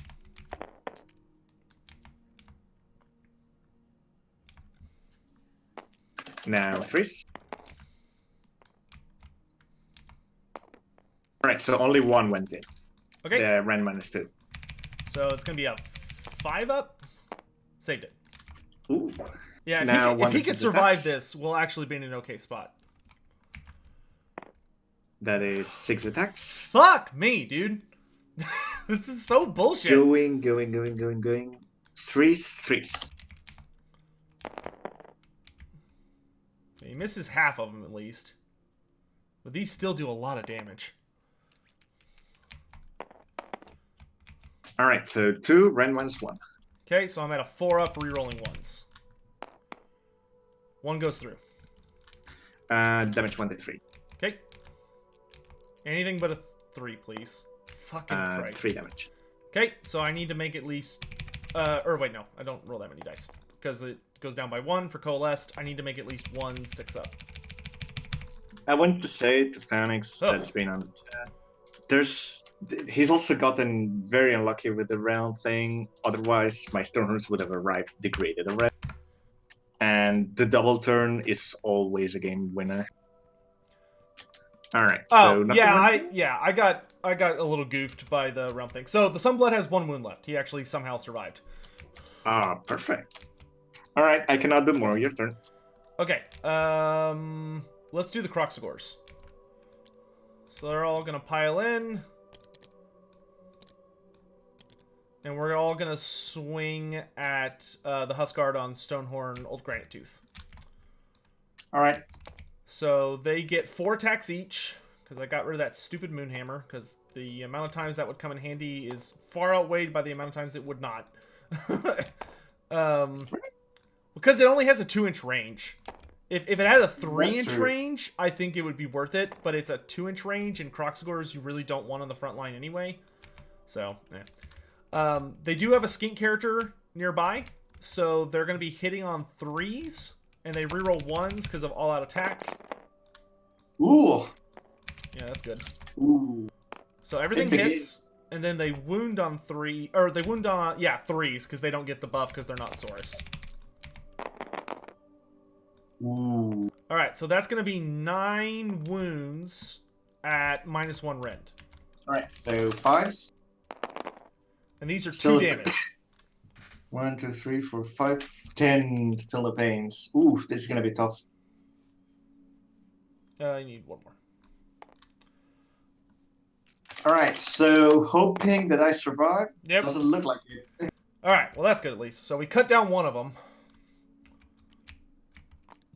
That's a 5th of my army gone. Alright, your turn. Yeah, the Kroak scores are fucking awesome. I love Kroak scores. I'm gonna tag with the Frostlord and Stonehorn. Well, and I will say I've had some Discord messages from some other people that want to get some games in, so we will get to play some other people. I think I've got my last tournament game tomorrow with my Night Haunts, and then it'll probably just be pure Seraphon for a while. All right, so going first race to go in. Now wound. 1 Ren -1. That's really nice. Who's this on the source? All of the swords. I don't know how to reach to anything. So they're gonna be a 5-up. They're good. Ooh. That's good. We avoided one of the super scary attacks. attacks. Punches and kicks. 3s, no Ren. If any of them have to go through, I would prefer this one. All right, all hits. Okay, so this is going to knock us to a... Oh, you said no rend. We're fine. Yeah. Wow. All right, I'll take that. All right. Then that's 6 attacks from the horns. Okay, this is the one we 4 also threes. really want to avoid. Ugh, for a 4 up, I was hoping for better than that. Now threes. Is that yeah, that's a 3. That's a 3, yeah. So 3 red -2. Okay, so that's gonna knock us to 6s, rerolling 1s. Damage 4 -1, so 3. Okay, so 3 each, that's gonna be 9 total. Yeah, that -1 damage is really, really nice against those horns. And they get that 6 up, feel no pain, which they make 1 of them. So they're gonna take 8, so it'll drop 4. So we'll just pull from this side. 1, 2, 3, 4. And now I'm gonna be rolling for the hoops attack, hoping for a big number. Not a big number. You've gotten 6 on like every single one except that one. Yeah, it's true. Alright, so 3 strays, I think? Yeah, 3 strays. No, wait. That's a crossword. It's going, yeah, it's 3 stoops, sorry. Okay, so 1 hit. Let's go for the win. Yay! No, nothing. Your turn. 2, 3, 4. Can you do anything else? Yeah, I've got the salamander down here. Yeah. Then the salamander. Let's see. Ow! Ow! Ugh.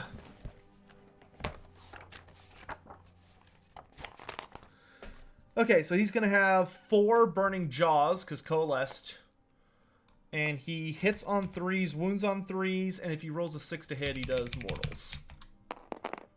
So no 6s to hit.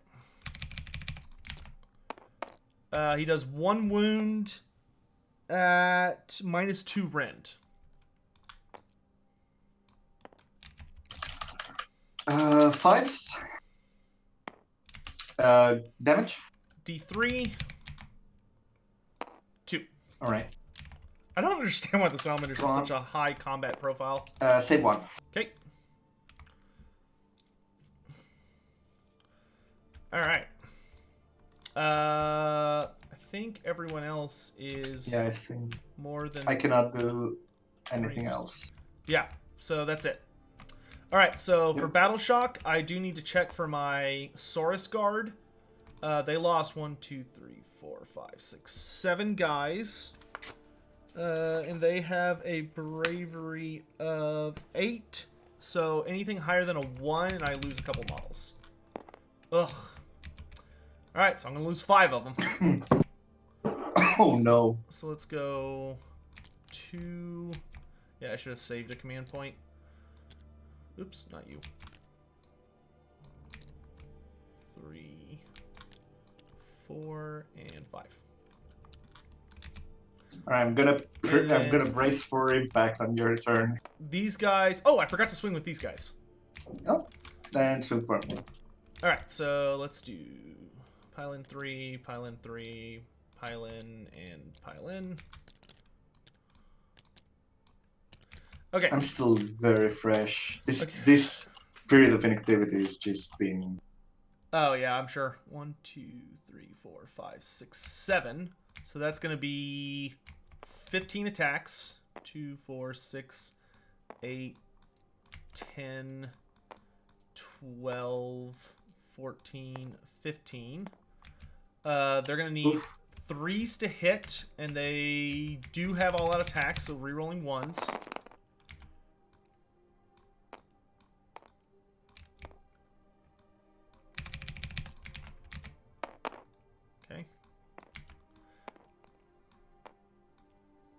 The dumb thing is I actually screwed up my super combo earlier, but that's on me. That's a miss. Because I forgot to use my Saurus Scarvet's like personal ability. And then they're going to wound on 2s. So that's going to be 1, 2, 3, 4, 5, 6, 7 wounds on the Mournfangs with -1 rend. Alright. 7 wounds, -1 rend. Ooh. Alright, so going 5s. If I do a 6 on a save, it bounces back and forth. So no. Okay, so no bounces. No bounce back? 4 go through at 1 damage. So that's just 1 gone. Okay, and then they get their bites, which is going to be 14 attacks because they're coalesced. So 2, 4, 6, 8, 10, 12, 13, 14. These will need 5s to hit. Rerolling 1s, though.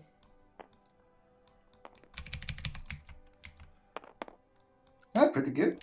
Extra attack. So 4, and then these will need 4s. So 4 wounds, but no rend.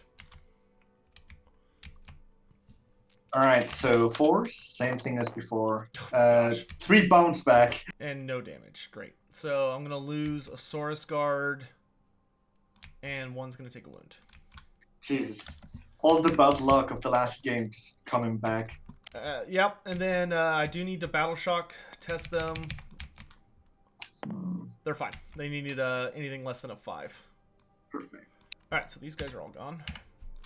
Alright. So, start of my turn. 3 mortal wounds from the Serpent Staff? Question mark? The Serpent Staff was on the unit of Source over here. Different units. Those are two different Source Guard. Alright. Okay, so start of my turn. First I need to try and generate command points.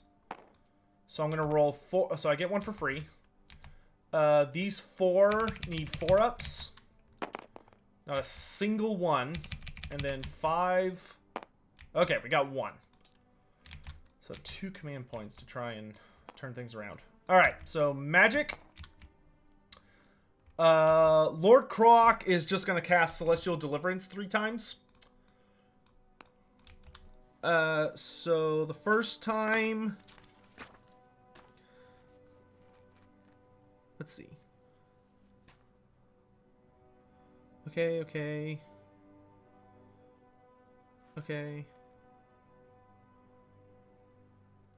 So I can pick up to 3 enemy units within 10 inches, but I get plus 6 inches for the Astrolith Bearer, so it's 16 inches. And on a 2-up, it deals... Oh, that's actually not as good as I thought it was. So I guess I want to do a Comet's Call, and then I want to do 2 Celestial Deliverances. Yeah, let's Celestial Deliverance. Yeah, that's weird. Comet's Call is just better. Yep. That seems very silly that they did that, but whatever, that's fine. So I'm going to start with Comet's Call. Roll for the turn, you said? Someone said that we didn't roll for the turn. No, we're at the bottom of turn 2. Yeah, we're on the second half. Bottom of 2. Alright, so Kroak's going to go for Comet's Call. Ugh. Fuck. Alright, so he doesn't get it, even with plus 3. Then he's going to go for Celestial Deliverance. That goes off. So I pick D3 units, and on a 2-up, I deal D3 mortal wounds to them. Oh, wait, I need to actually cast a different spell next. So I'm going to put 1 on the Stonehorn Beast Rider, 1 on the Frost Lord, and 1 on the other Frost Lord. Alright. So starting... It's 3 units, or it's D3? It's 3 units, and then it's D3 wounds on a 2-up. Alright. So for the Stonehorn Beast Rider, okay, D3 wounds. 1 wound. The Frost Lord on the Amulet. It goes off. Alright. Deals 2 wounds to the Frost Lord with Amulet. And then the Lord of Brands over here, it doesn't go off. Man, why do they have that need a 2-up? It's so stupid. Alright. Oh, I didn't choose my constellation. You're right. Oh, does that mean I actually would have got Comet's Call? Because I would just be running the only one that would help me at this point is +1 to cast. Let me With that, you rolled the 3. Would you get the Comet's Call? If so, you just get it off. Don't worry. Yeah, because I would have needed a 7, and I was at +3. I would have needed +1 more. Is that what? Yeah. Yeah, it does. Awesome. Would you get the constellation?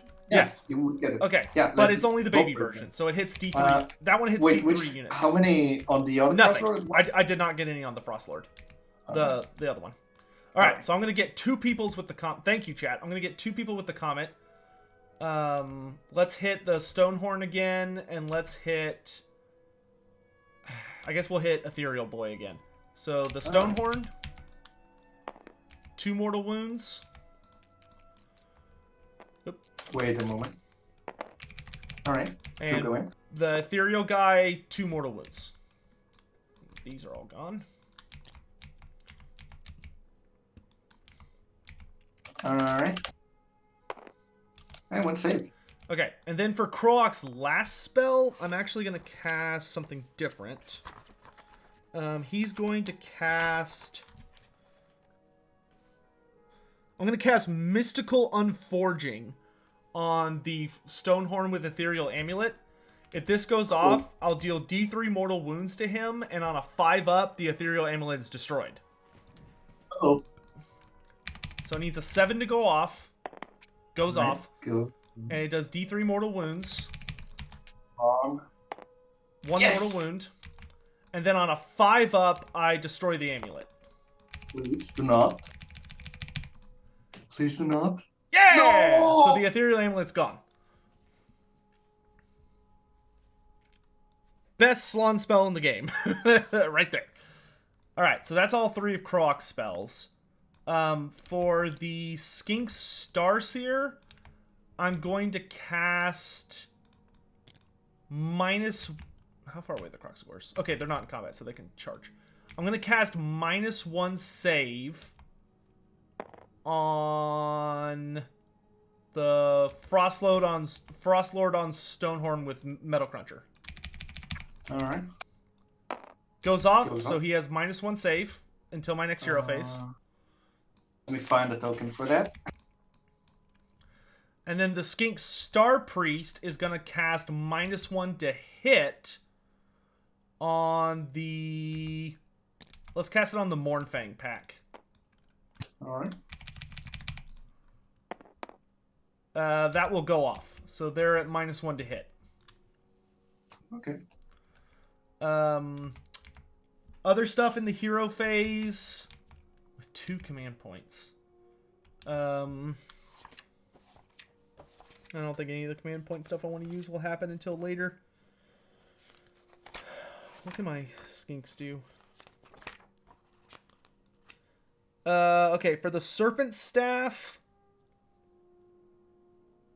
we're going to give the Serpent Staff to... See, they're rolling 12. They're rolling more than that right now. We're going to give it to the Kroxigors. So the Kroxigors are going to have poison this turn. Alright. After that... So yeah, that's charge phase shenanigans. I think we're on to movement. So for movement...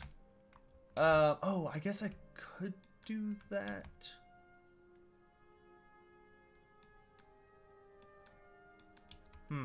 How far away is... I would need at least... I would need at least a 2 on a run roll to get to the Realm Shaper engine. Do you get through the Stonehorns? Well, I would have to use a command point from Lord Kroak to make him fly. Hmm. I mean, you can use command points. I know, but I kind of want to save them so that I can make these guys easier to kill. True. Oh, sorry, you were using that for his save. There you go. And that's for their -1 hit. Okay. No, I'm not going to do that because it's already past the point I would need to activate the Realm Shaper engine. Okay. So, movement phase. So the Saurus Guard within 3 of this guy. They are, so they're still in combat.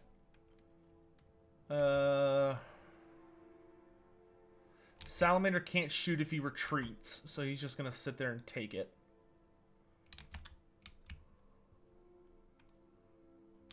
Let's move the Kroxigors right here, so they're just gonna be halfway between these 2 units. And that way I can decide who to charge here in a hot second. Astrolith Bearer is gonna move over here, so that his 12-inch bubble for the 6-up save is now affecting these guys. Skink Star Priest is going to move into the back. But I do need to stay wholly within 12. I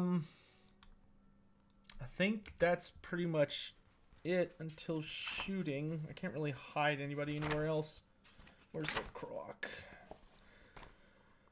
Okay, Lord Kroak, we'll just hang out here. He's fine.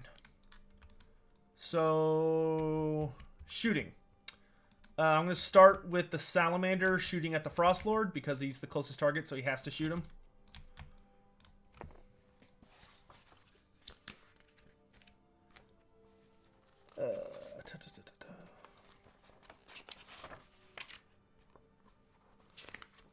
Where are my Salamanders?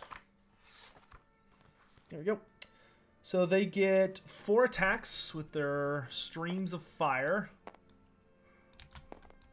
And these will need 3s to hit and 3s to wound. I only got a 6, which to hit means it just does D3 mortal wounds. So all D3, right. 2 mortal wounds. Come on. 1. And second one. Oh yeah, saved 1. Okay. Oh, also, I'm gonna at the end of the hero phase, I'm gonna change Lord Kroak's spell to be Celestial Apotheosis. All right. Second Salamander is gonna shoot the. Do I try and kill off this guy or put the hurt on this guy? Yeah, let's try and kill off this guy. When does Metal Cruncher go off? It's at the start of the combat phase, right? Start of combat phase, yeah. On anything that saves 4+, so most of your army. Yeah. Yeah, let's put everything into the Frost Lord with Metal Cruncher then. So starting with the Salamanders. 3 hits. 3 wounds at -2 rend plus the -1 that you already have. On the Frost Lord? Yes. 6s. Oof. Okay, and those do D3 each. 4. Alright. Saved 1. Okay, so 3 go through. Then we're going to have the skink characters shoot their weapons. So starting with the Starseer, he has 2 shooting attacks that need 3s to hit and 3s to hit. What the heck? There we go. 3s to hit and 3s to wound, and he misses those. And then the Star Priest also has 2 attacks needing 3s to hit, 3s to wound. Hits 1. And he wounds 1 at -1 rend. So -2 total. On the Metal Cruncher, right? Yeah. 4 and 5s. Damage 1. 1. 8 save. Okay, I think that's all I have for shooting. Yeah. So I'm very scared of those charges. yeah, so now it's the charge phase. So remind me what Metal Cruncher is. He just does D6 mortals to a unit. It's D6 mortals to a unit that saves 4+, 3+, or 2+. And is within, I believe it's 1. Let me confirm it.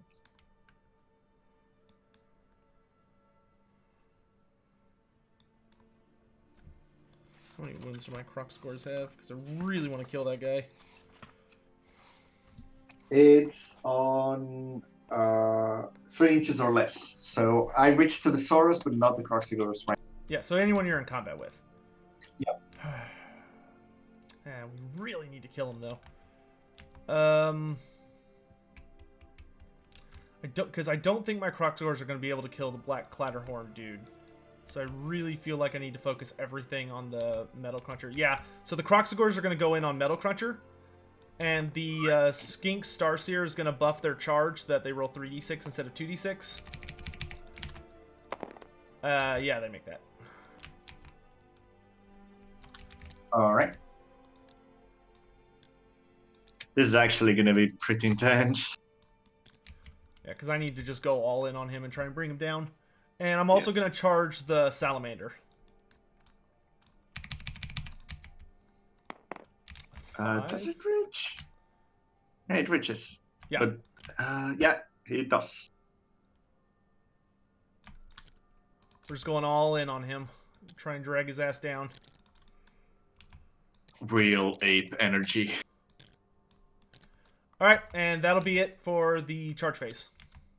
All right. So start of the combat phase. Yeah. We have things to juggle.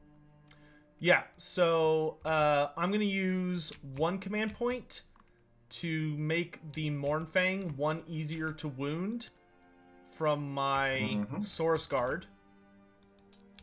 And I'm going to use a command point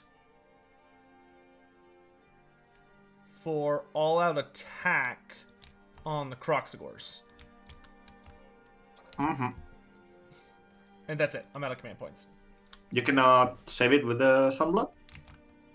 No, it Or has, is it it only- has to be the Scarvet. It can only be the general. So I'm gonna use one of my command points to make the Frostlord that has Metal Cruncher attack on the highest profile all the time. Okay. And I am going to roll for Metal Cruncher. That's gonna go to the Kroxigors. So Okay. that's D6 mortal wounds. Oh! Oof, that's okay. They do get a 6-up, feel no pain. Save 1. Nice. Yeah, pretty good. So we mitigated that a fair bit. How many wounds do they have? They have 4 each. Ooh. All right, and I'm going to start with the Kroxigors. We're going to just try and drag this guy down. So they're going to get 12 attacks. I don't know if I'm still in range of a... No, I'm not in range of a skink character anymore. That was stupid. I should have changed how they Is it skink character or skink unit? Oh, you're right. It's anyone with the skink keyword, so the handlers count. Yeah. Yeah, The handlers awesome. should count. Yeah, because it's any skink. Awesome. That's really, really good. Yeah. Okay. So we're going to need 3s to hit. Rerolling 1s. Pretty good. And then we need 3s to wound, but 6s deal mortals. Ooh, yikes. That's 1 mortal wound? Yeah, 1 mortal wound and 3 wounds at -1 plus the -1 you already have. Man, what a shit roll. Alright, so that's going at -2 5s. Okay, and those One are saved. 2 each. So 5 wounds total. Yep. Come on. Okay, saved 1. Okay, so that's 5, and then we get our bites. So Vice-like Jaws, they're gonna get 2 attacks each, so it's gonna be 6 attacks for Coalesced. And these will hit on 3s, wound on 3s. Rerolling 1s. And then these wound on 3s, 6s deal mortals. Fuck me! Alright, so 1 wound, -1 rend. 4s? Alright, saved. Okay, and that's it for the Kroxigors. Alright, the Frostlord with Metal Cruncher is going to attack and pummel on the Salamander. Okay. So first it's going to be for attacks. I can't believe they missed so many from wounds. The, spear. Bruno, that's only for Saurus. That doesn't affect the Kroxigors. Going 3 3s. I can't believe they fucked up all those wounds. 3 with rend -1. Okay, so that'll knock him... What are Salamanders? I think they're 5? No, they're a 4. So that'll knock them to a 5-up. So they save 2. Damage 3. -1, 2. Okay, so 2 damage, needing 6s. Nope, so 2 handlers go down. Then punches and kicks. 3 attacks, 3 3s.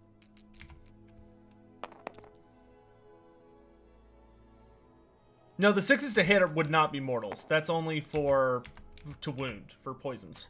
1 attack at no rend. And think. damage 1. Oh, no, they're right. Sorry.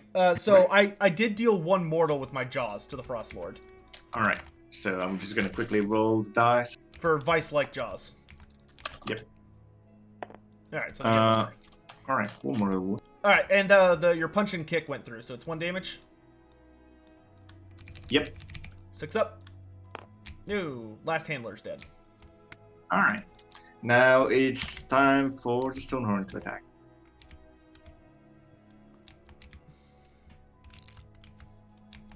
So that's 6 attacks going 4 threes. I don't understand how salamanders have a 3 4 up, going. but Carnosaur lords only have a 4 up. Now threes. 2 red -2. Okay, so 6s. Wow, save both. Whoa! That's nice. All right, pretty good. Stomps. Yep. It's time for the hoops. 4 attacks. Okay. All right, going 3 twos. Come on, dice. What did you do that to me? All right, 1 attack, red -1. Okay. Damage D3. 2 damage. 6s. Nope, he's got 1 Okay. wound left. Ooh. Right, your turn. Okay, I'm gonna go ahead and swing the salamander, but we're gonna pile him in this way a little bit. I wouldn't pile in there because then you can pile in your Soros and deal even more damage. So. Oh, yeah, that's a good point. Actually, you know Yeah. what? You know what? We're gonna. He's already swung. Let's swing the source Sunblood. Let's do Sunblood. All right. All right. So you get 6 attacks, 3s and 3s.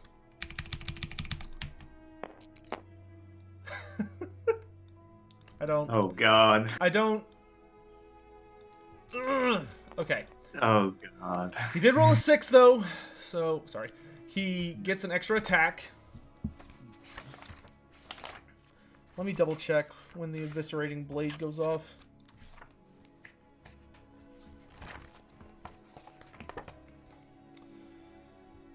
Hit roll. Okay, so that's 2 mortals so far. And then these are his to wound rolls.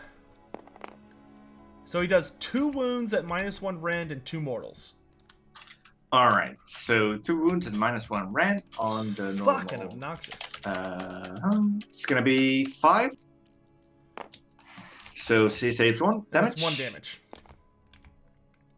And 2 mortals on top of that, right? Yeah, so 3 total. All right. So I saved none.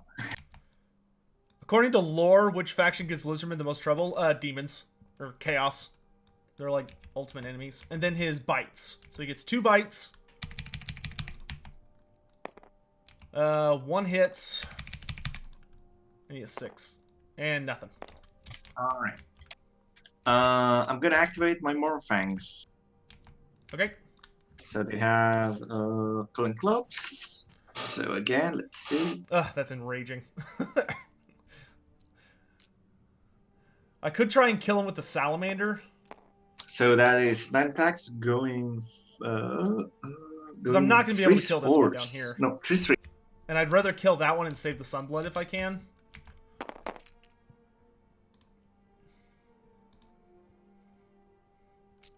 Now 3s again. All right, 2 attacks, no rend. Okay, was that with the -1 to hit? Yeah. Okay. I think that went away because that was their last turn, wasn't it? Or no, it's -1 to hit. Yeah. Yeah. All right, so 2 went through. I saved 1. What's the damage? 2. I mean, no. Yeah, it's 2 -1, so 1. Okay, so Okay. 1 guy dies. Now it's the attacks that are.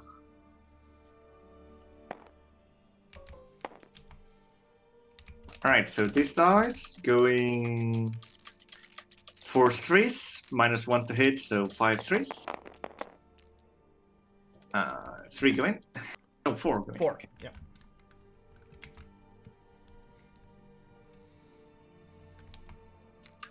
And now 3s. All right, 2 go in. Rend -1. Okay, so that'll knock me to a 5 up. Nope. Damage 1. 6s. Another guy dies. Ooh. All right, your turn to swing. Okay, I'm actually going to swing with this Salamander, but I'm going to move him here, and I'm going to swing at the Beast Rider. Stonehorn. Alright. So he's going to get... let's see. I look forward to the day I have all these memorized. He's going to get 4 attacks with his Burning Jaws. Needing 3s to hit. All hit, but no 6s. And then 3s to wound. Of course. So those are going to do... That's 4 wounds at -2 rend. 6s. Okay. None safe. Those are D3 each. You There wanted to we go. remove the Stonehorn. Yeah, 11 I'm just wounds. gonna remove the Stonehorn. Okay. Cool. Leviticus. Sunblood is alive for the moment. I don't think I'm gonna save that. Your move. Alright, I'm gonna activate my Frost Lord. And I'm just gonna pummel on the Salamander. What happens to the Salamanders or any beast when the handler dies? Nothing in Age of Sigmar. There used to be rules for that in Fantasy, but in Age of Sigmar, there's literally nothing. Alright, so 3s.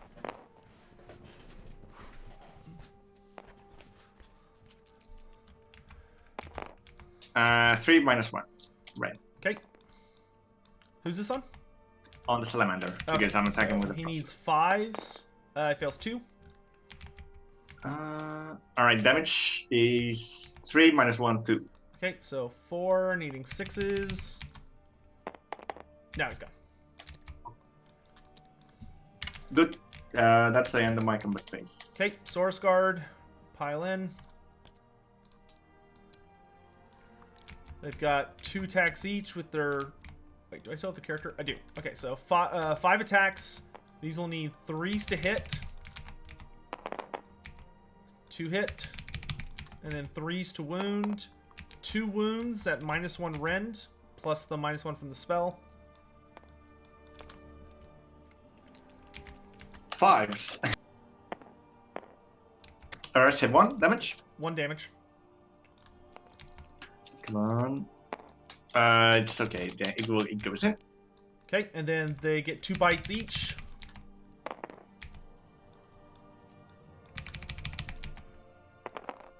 Two go through at no rend, so cumulative of -1. Force. Okay, 1 All right. damage.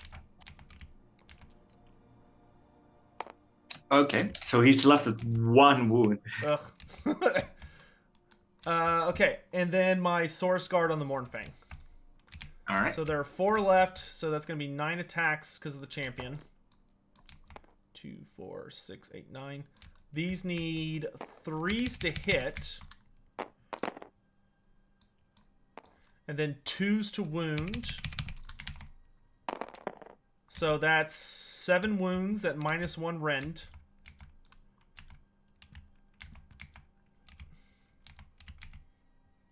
Alright, I'm picking 5s. Alright, that's a very good save. 3 go in. Yeah, 2 bounce back. And I saved neither, so another guy eats it. So that And then they get 3 wounds. 3 guys are biting. Man, he just keeps making all his saves. Drives me nuts. 1 wound. No rend. 1 wound, no rend. The bad thing about the Source Guard is if you don't get the buffs And on it's them... saved. Okay. If you don't get the buffs on them, they just Alright, can't anything else? do it. No. Neither of us get any victory points this turn. Roll of time. Yep.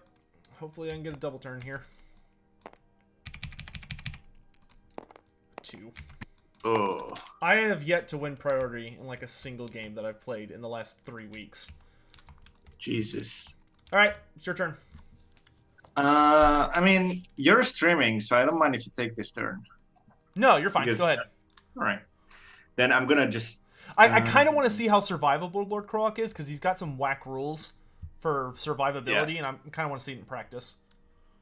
So, first of all, I get a command point real quick. And I'm gonna just... oh, right! Everwinter. We're in turn 3, so I'm gonna start rolling Everwinters, especially around Stonehorn. Okay. So first, I'm gonna roll it. So 3 or less, Everwinter goes off, and it's D3 damage. First on the Kroak. It goes off. Let's see. 2 damage, 2 mortals. Okay, so 6s. Save 1. Pretty good. So this guy's got 2 wounds left. Now the Saurus Guard. They get off. D3. 3 mortal wounds for the Saurus. Okay, so they have 1 wound left on the unit champ. Now the Salamander. It doesn't go off. Now the Saurus Guard, the red Saurus Guard. It goes off. And 3 mortal wounds. Okay, 6s. Save 1, so 1 dies. Let's get rid of this one. Alright. I lied. Let's get rid of the unit champ. Alright. Now it's movement phase. I don't really have we gotta much roll to for do the here. orb real quick. Yeah, you roll? Sure.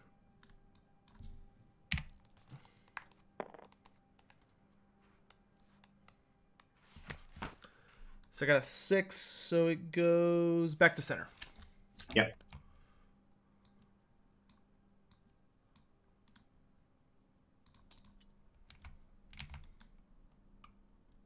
Is it here? Yeah, there.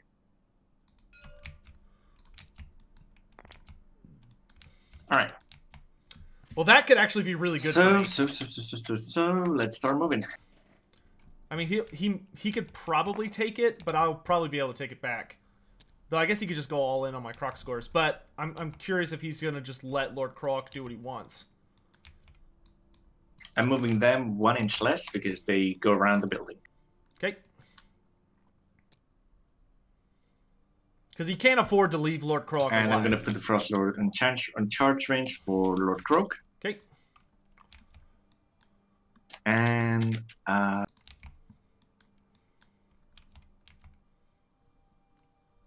Yeah, we know you're within 3. basically. And alright, that's it for my hero phase. Let's see, shooting. I actually can do shooting. I'm gonna shoot the Morphang pistols. First pistol is gonna go from my 2-pack Morphang to the Kroxigord. Okay. It's force 3s. Doesn't go off. And the second one is gonna go to the Red Saurus Guard. It doesn't go off. That's all my shooting. Okay. Charge time. I'm gonna charge Lord. I'm gonna charge the Frost Lord. Okay. Yeah, pretty good. Now the interesting. Okay, so yeah, if he just clips him, it won't be as big. Because if he went too far Well, up, basically, it's just. if he went too far up, I could actually drag a ton of shit in there. Yeah. Yeah, we know approximately where he is. Basically. 7 dice. Okay. All right, let's see how 4 plus, mortal wound. let's see how tough he is. That is 1, 2, 3, 4, 5. Okay, I have a 4-up, feel no pain on Lord Kroak. Yeah, I read about that. It looks very strong. Well, only if you can roll well. So 3 go through. Good. And I'm gonna charge my Morphangs, which hopefully Fail, they fail, fail, reach. fail. Yay! They do not, so I'm gonna use a command point. Okay. to Yeah, if they roll could the fail charge. this, I would be in a Hope really good. for Fucking Ooh. Christ! I hate your dice. This entire game has been bullshit. Yeah, I've been having This very entire good luck. game has been fucking bullshit. The whole thing.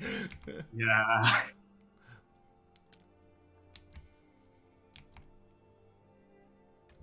God, I'm just gonna slam on the Kroak. that is enraging.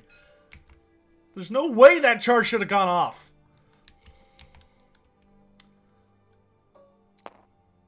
And he gets to roll 11 All right, fucking so, dice. 6 plus mortal wound. 1 mortal wound on the Kroak. Bruno, I don't. Do you stack feel no pains? I don't think you do.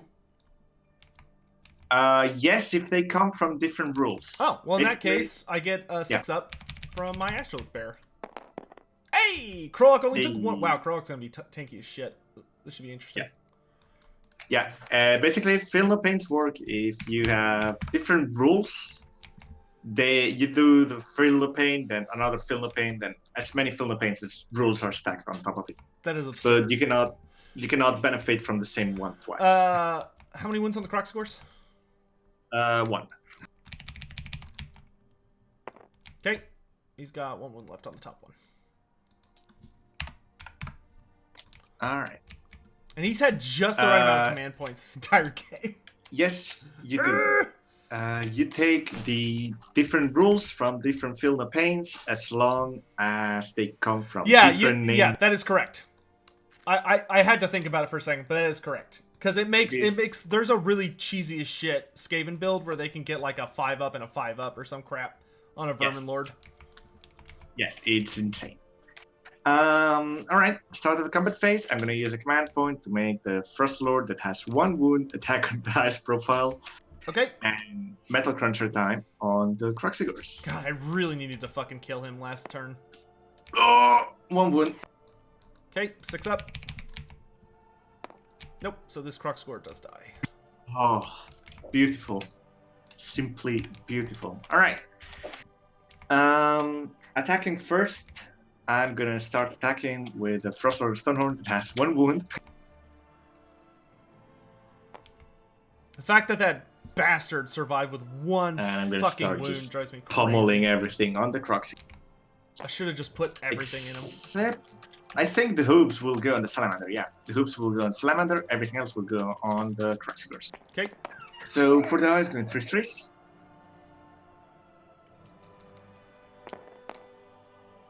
Nothing. Okay. Take it. Yeah, I think we're gonna Now swing. 3 dice. I think if the Salamander Going survives, 3/3s again.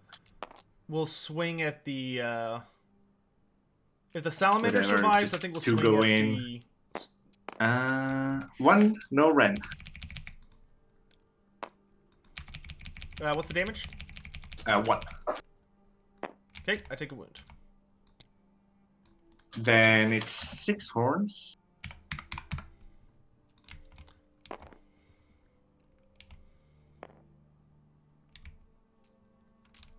Polex, no. The there's only 8 realms plus the Realm of Chaos, so I guess you could technically say there are 9 realms. Alright, 1 goes in, no 3s. Ren -2. Failed Damage 3 -1, 2. 2 damage. This is on the Cruxigors? Yeah, this one is on the Cruxigors. Okay, we saved 1, so we take a damage. I don't think I'm gonna be able to survive this. Alright, this 6 attacks on the Salamander now. 2 attacks. If the Salamander survives, I would be so happy. Because I know the Salamander could finish him off. So 1 hit.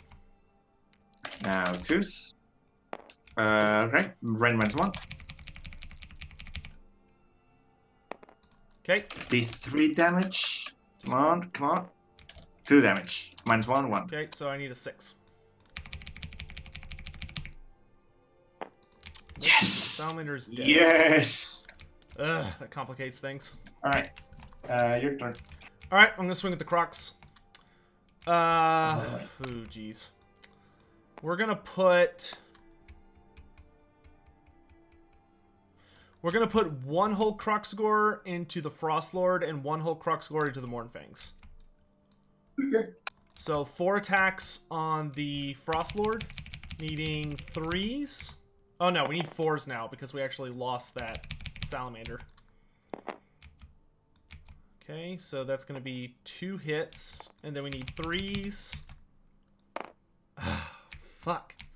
Alright, and then our bites.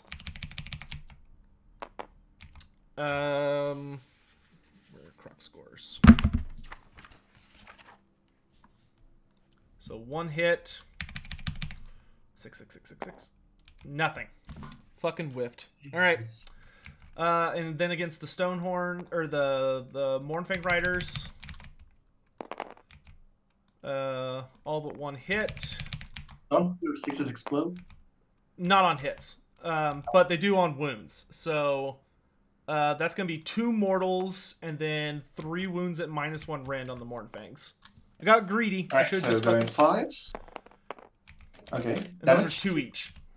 2, 4, 6, 7. Oh god. 8, because there were 2 mortals.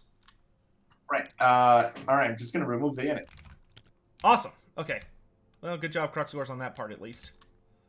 Yeah, it's pretty good. All right, your move. I'm gonna devastate Lord Kroak. We will see. I hope. I wish he still had all of his fucking ridiculous items from Fantasy, where he was like -1 to hit him and a bunch of other bullshit. Yeah, he was very strong. Oh wow! Ow! No! Not today! Alright then. Punches and kicks, come on. Alright. 1, but no red. Okay, so I have a 4-up regular save. I'm fine. Damn it. Okay. When is the next turn? I don't know, man. I'm actually thinking of I'm probably gonna lock myself in until I get Queek out probably this next week, because I really want to get that out because I know a lot of people would enjoy that during quarantine. Escape NVIDIA, good. Alright, 2 strays. Okay. Oh, beautiful. Now, 3. Come on, 1s and 2s. Alright, so 4, red -2. Okay, so that's gonna knock me up to a 6-up save. Save 1. Alright, so 4 -1, 3. So 9. Okay, so these need 4s, and if I fail any, then I need 6s.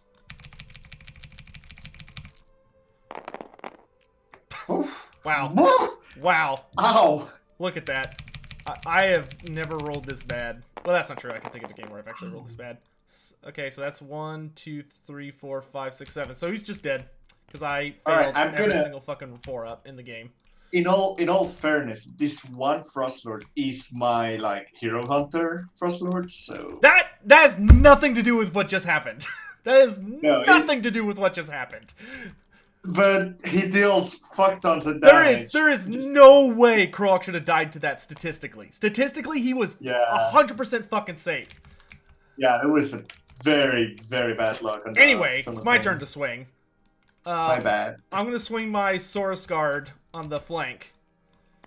So they get... I got rid of the unit champ, so they got 4 attacks. They don't have that.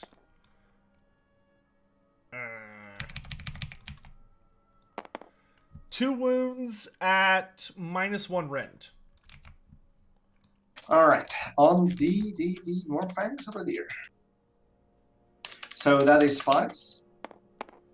Alright, one both go in. damage. So you just do damage, okay. Then their jaws.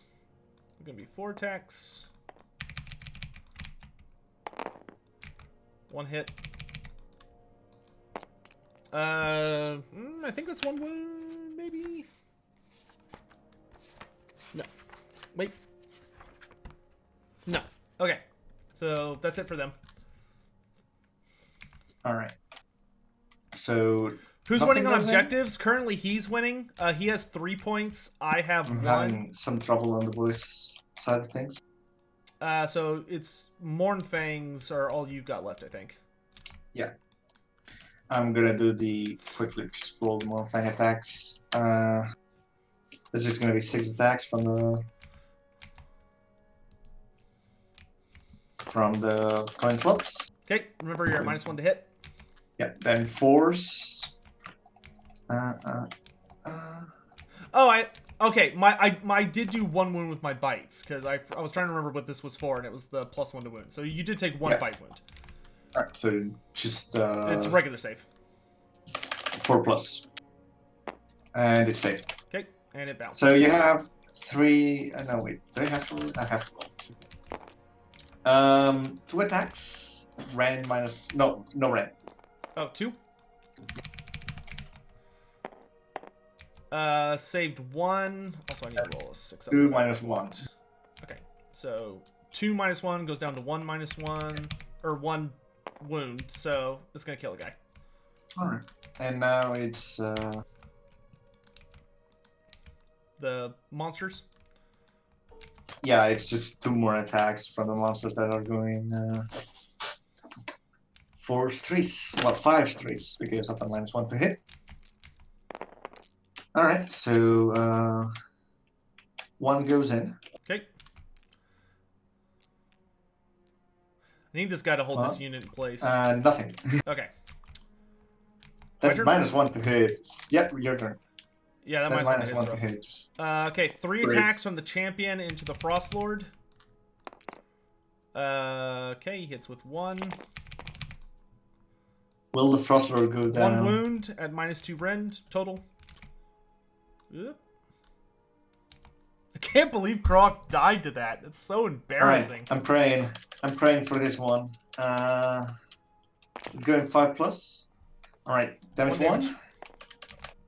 Please die. You can do it, my boy. You can do it. Alright. Oh, he dies. Got 1 Stonehorn left. Alright, that's the end of the combat phase.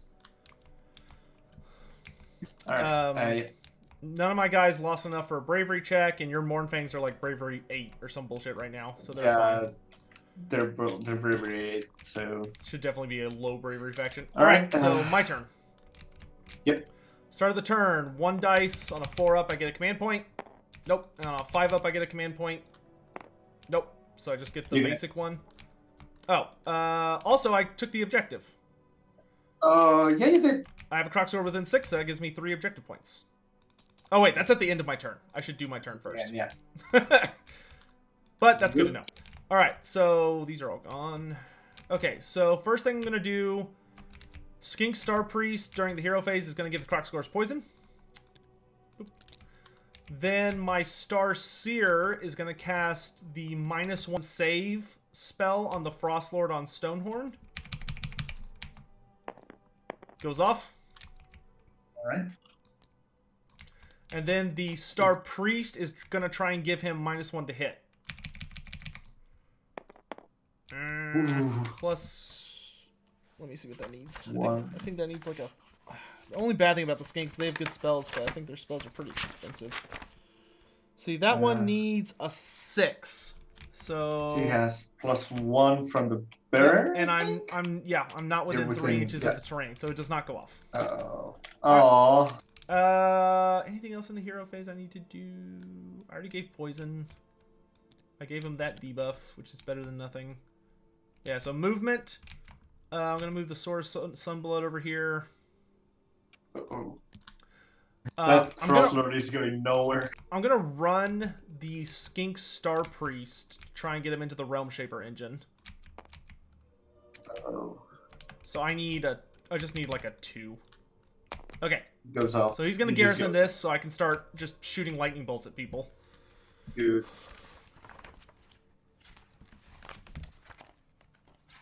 Just Constellation as well. Oh, yeah. For the Constellation, we're going to do... I'm going to give +1 attacks to my Sunblood. So he's got +1 attacks on all his weapons. Ooh. Then for the rest of the movement phase, I'm going to just run this Saurus Guard up here to take the objective. Doesn't the Star Priest have the Sage Staff? No. They're saying in chat. No, I would have had to say that, because I would have put it on the Starseer if I was going to do that, but I'd rather have the +1 attack on my Sunblood to try and just nuke the Frost Lord. Alright.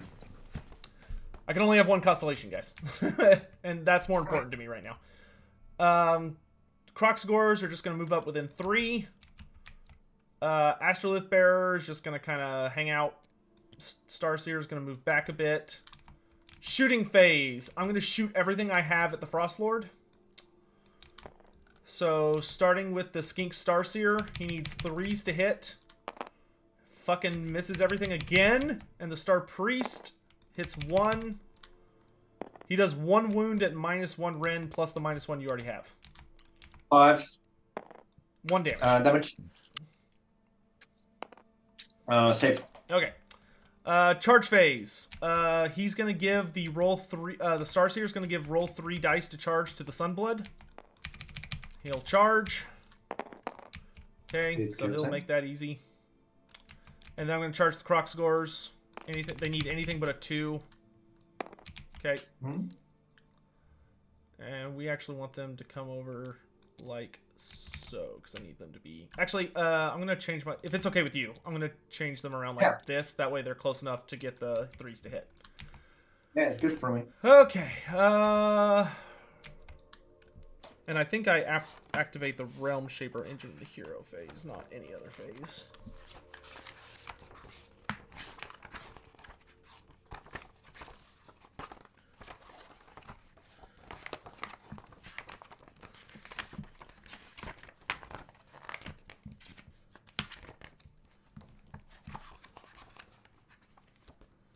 Yeah, hero phase. Okay.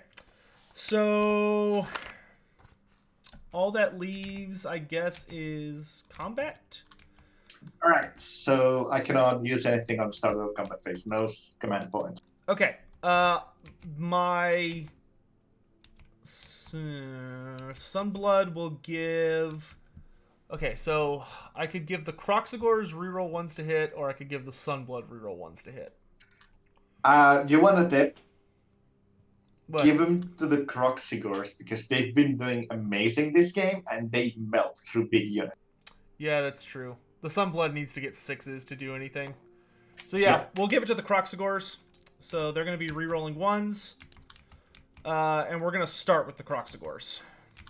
Good choice. We want to try and deal as much damage as we can, so hopefully he doesn't just delete us. Alright, so we're going to need 3s to hit, rerolling 1s. Thank God.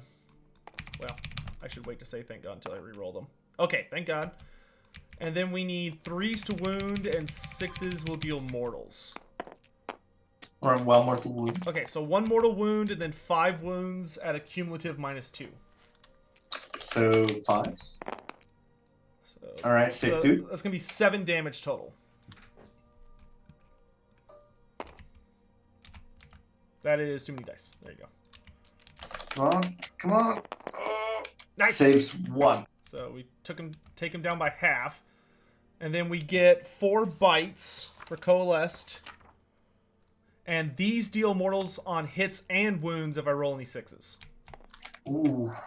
Because of Vice-like Jaws, which I don't... Yeah. Which are amazing, but... Oh, broadcast. Okay. Okay, so we only hit with 1. Because I got the... And I... Okay, that was literally the only combination of rolls. Alright, it's your turn to swing. I'm attacking with the Frostlord, and I'm gonna be extremely specific about what I want here, because otherwise, I'm not gonna do much. Alright, so everything is gonna go on the Kroxigors, except the hoops that are gonna go to the Sunblood. And hopefully we can start dealing some damage. So first is gonna be my spear. That's 4 attacks, going 3 strays on the Kroxigor. All right, 2 rend -1 on the Kroxigors. Okie dokie, give me just half a sec. I need to check something.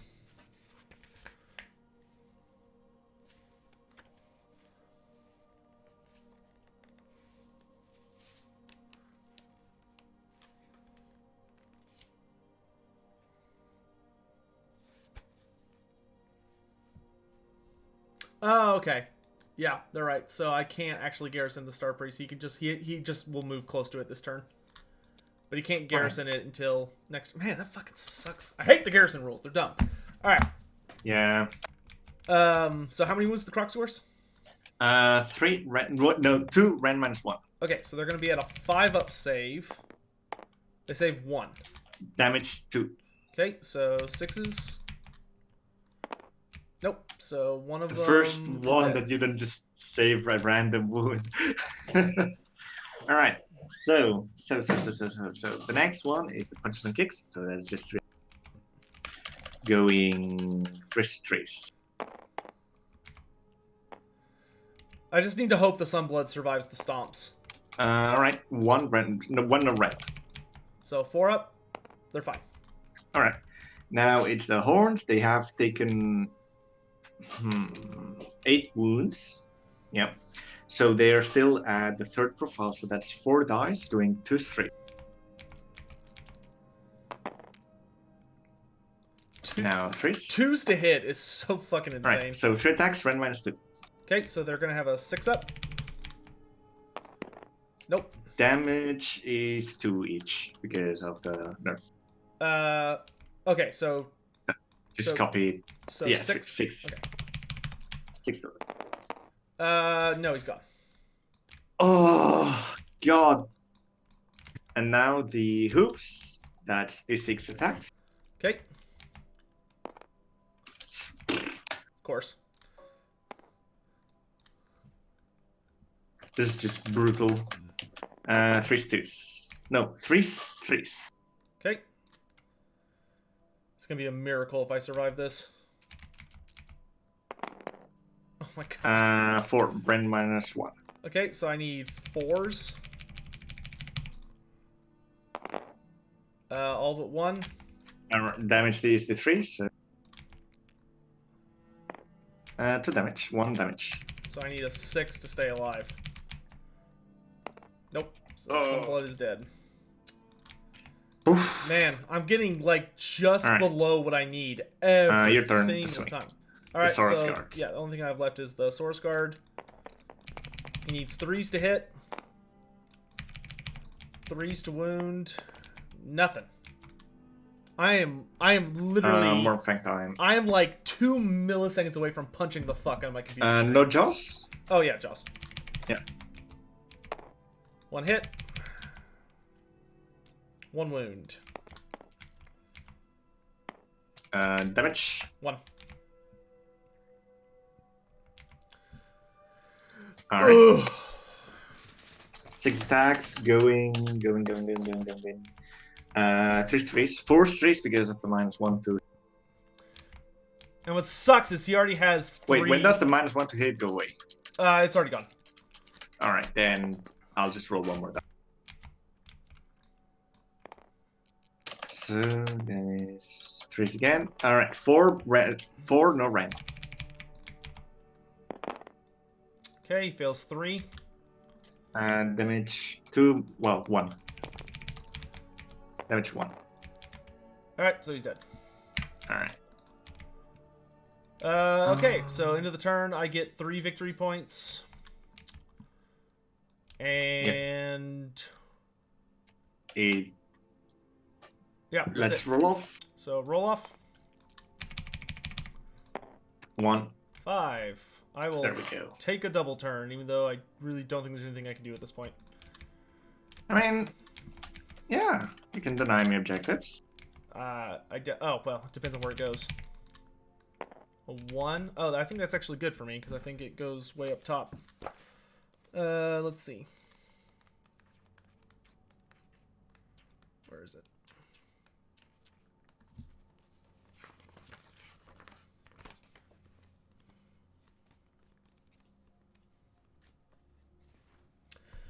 Yep.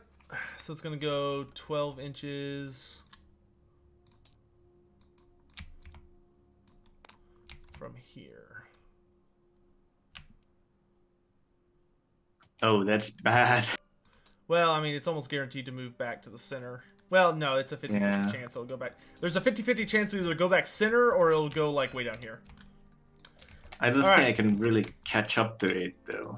Well, if... The thing is, though, even if I take it this turn, I would get 1 point, and then on turn 6, if it moves back and you go second, then... Or turn 5 and you go second, you could catch up to me. Or you'd beat me. Yeah, that's true. So I actually need you to get a double turn, and I need to get it this turn. If I can get it this turn, and I get a double... And you take a double turn, then I can win this through objectives. Yeah, that's true. Alright, If not, so, it's a tie. anyway, magic phase. I guess Skink Star Priest is going to give poison to the Source Astrolith Bearer, because he's my last chance. And the Skink Star Priest is going to Arcane Bolt the Frost Lord. Actually, I'm going to Arcane Bolt with the Starseer, because he's getting +2 to cast. Yeah. So there's a good chance of me getting a 10. There we go. Whoa! So please, God, roll a 3. I'll take a 2. So 2 mortal wounds on Clatterhorn there. All right, Nice. pretty good. I'll take that. So he's down to 4. Jesus. Oh, we've almost got him. And then the Star Priest is gonna hit. You're not gonna garrison him? I Or is can't. that at I the end of can't the until movement? my movement phase. Oh, that's so dumb. Yeah, it's fucking retarded. I don't understand what the fuck they were thinking. Why? Like the Realm Shaper engine is super bad. Like you have to put it in your deployment zone for it to be good, like to be able to garrison it in a reasonable time frame. But if you do that, then it can't reach terrain on the table. Well, depending on what armies you're playing against, so At it least like not sucks. effectively. Yeah. Plus, if you put a character in it, because they're garrisoned, even if they're garrisoned, like you put Lord Kroak in there with 19 Saurus. Well, actually, that would work. But if you put like a skink priest in there with 19 Saurus guard, someone can just walk up and attack the priest and kill him. Like, there's no way to protect. I guess you could put a Slon in there with a bunch of guard, and they could eat the wounds for him on a 2-up, but it's still spooky. The worst part is even if you have like everything, you're still sacrificing 20 Saurus. Well, Yeah. 19 Now that I think about it, though, I probably should do that with Lord Kroak, just because if he's in the Realm Shaper engine, he gets +1 to his save. Like if you garrison, you get +1 save, which is really strong. So maybe I should start putting that in my objective zone and just use Lord Kroak from that to just like shoot shit all over the map. I'll have to think about it. I need to think about using tyrants against like Seraphon specifically. It's just that tyrants with physical readers don't tend to work very well. Yeah. Still. The Star Priest is gonna go for the -1 to hit spell, and we're gonna put it on the Mournfang pack. All right. And it goes off. So they're -1 to hit. If we can find a down arrow, there we go. And then he's gonna give poison to the Astrolith Bearer, who's just gonna Hail Mary. Because why not?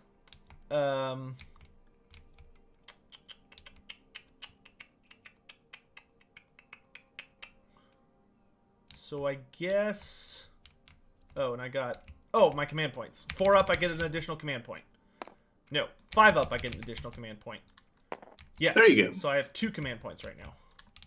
Pretty good. All right, so that's going to be it for the hero phase. So now movement for... Oh god, that's so far away. That is way too far away. Yeah, for anything. All right, so Skink Star Priest is going to garrison this, because at least on turn 5, that'll let him shoot shit. All right. The Saurus Guard, I guess, will garrison with him. Because there's no point in him going... Actually, you know what? No, he's going to move... He's going to run this other direction. Nice one. So he'll just move... I think he can move... I think he can only move like 5 inches.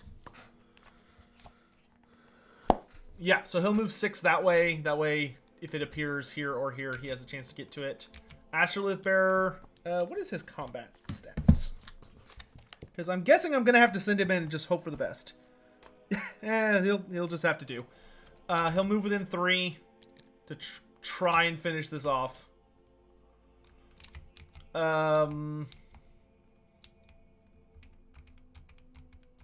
Yeah, the Starseer, I guess, is going to move back in here. And shooting. Starseer, for the love of God, please. Actually, Starseer has okay shooting, doesn't he? Maybe I should use a command point to actually give him a good chance here. Yeah, he does. Sure, fuck it. So the Starseer is going to use the command ability to reroll 1s to hit with shooting attacks.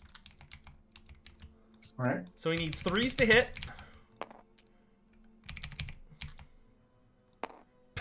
Wow. 3s to wound. Watch, it's not going to happen. Oh my god, it happened. So he does 1 wound at -1 rend. Going force, because he's not the buff. Bruh. Okay, And then the Star Priest. Yeah, the Star Priest, that's right. 1 wound. -1 rend.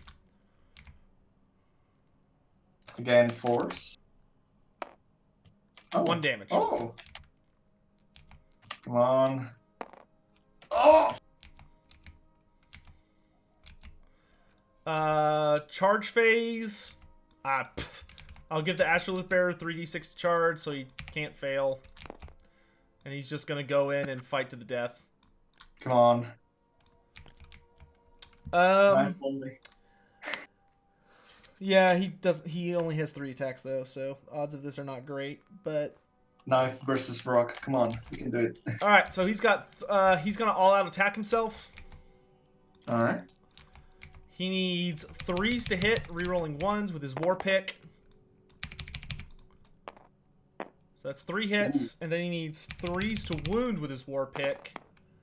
So he gets 2 wounds at -1 rend. Force. Damage. 1. He is absolute trash at fighting. Oh, it says 1. Okay. And then Good. I get 2 bites. 1 hit. Please God, give me a 6. Yeah, so that's a mortal wound and a wound, but no rend. So the odds of this killing you are not very high. Trace. Alright, Okay. save. Now the mortal wound. At least get the mortal through. Damn it. No. Yes. Alright, I'm gonna just ball on the Astrolith Bearer. The Skink Starseer for is attacks so and good at trace. shooting, and he just hasn't done anything the entire game. Alright, 2 attacks for -1. Damage 2 -1. because of -1. Okay, so those will both go through. Man, they really gimped the fuck out of a lot of the Saurus characters. It's miserable. Yeah, I've been seeing that a lot, like Saurus failing everything. Okay, I feel no pain 1, so I've got 3 wounds left. Alright, now 3 attacks, going 3 straights for the punches and kicks. Oh yeah, I would have had +1 to hit from charging, so I had 1 more bite. Come on. It didn't do anything. No. Alright, so 3 attacks, no rend. 3, no rend. Okay. Damage 1 each. Okay, I have 1 wound left. Now. He's Alright, that is a lot of wounds. He's taken 12 wounds, so he has 2 horn attacks, going 2 threes. I fucking hate that. Alright. 2s to hit is Come on, some bullshit. threes. Alright, rend -2. And damage 2 each. Alright, he's dead, and it is your turn. Alright, I cannot do Everwinter, so I get a command point. And I'm going to move. Let's see, how's that Saurus Guard looking? I move nothing. That is pitiful movement. Alright, so I'm gonna use a command point. He's so wounded. And I'm gonna move my full 14 inches here. Oh, so you can use that in any phase? At any phase. Okay, but you're out of command points at least. That's why I'm using it always on yours. And I'm just gonna put him on 3. Okay. And I'm gonna just move these. I cannot even really attack Garrison things. I mean, you can charge him. Yeah, that's true. But I'm just... You know what? I'm gonna charge him. Might as well. Yeah, I'm gonna first shoot. I'm gonna shoot the pistol at the Garrison Star Priest. Doesn't go off. I'm just gonna charge. Alright, I'm gonna charge the Frost Lord. I'm gonna pray for a big number. Alright, 7, not bad. And I'm gonna put him in a way where I can just hope that if the ring ends in the middle, I get it. 5, 6, and 1 over here, 7. So that is 4 plus mortal wound. 1 mortal wound on the Saurus Guard. Okay. And You said 1? yeah. Okay, so Just one. he takes it. Sorry, Scott. He's got 1 wound left. And I'm gonna charge the garrison unit. So this King Priest thingy. 8. Okay. Gonna slap him here. Next to the building. There's a reasonable chance he'll survive this, but not a great chance. Again, just get one more dice. 2, 4, 6, 8. 6 plus mortal wound. 1 mortal wound. Okay, so he takes a mortal. And Why do you fucking wait, is the debuff still active? Yeah, I think. Yes. All right, perfect. Combat phase. I'm gonna attack with the Frost Lord because I do not think he will survive if I don't. So 3 stress. He has 5 wounds. Okay.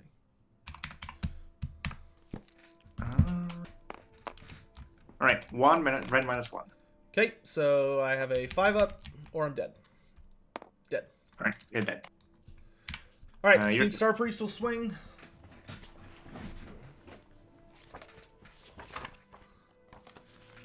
They're not very good in combat, but he'll do what he can.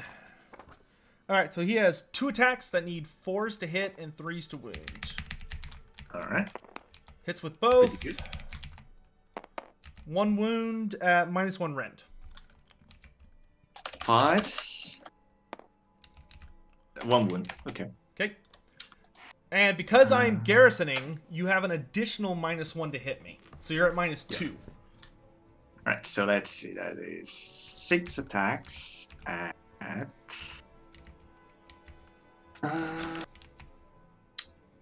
5s. Yeah, because it's 3s, so it's 5 3s. All right, 2 go in. If I can survive Now, until my next come on. hero phase, Is this? All right, there we go. 5 3s. Now 3s. 2 go in. No red. okay, I get +1 because I'm in cover, so I get a 4-up. Fail both. What's the damage? Damage 2, 1. Okay, so I've got 2 wounds left. And now it's 2 more attacks, so 8. And these are going, let me see. It's -2, right? All right, so it's going 6s 3s. Please fail all. Oh my Makes 2. God, how do you Pretty make 2? Now 3s. 1, red -1. Hola. Hola. Hola, ¿qué tal? I'm okay. All right.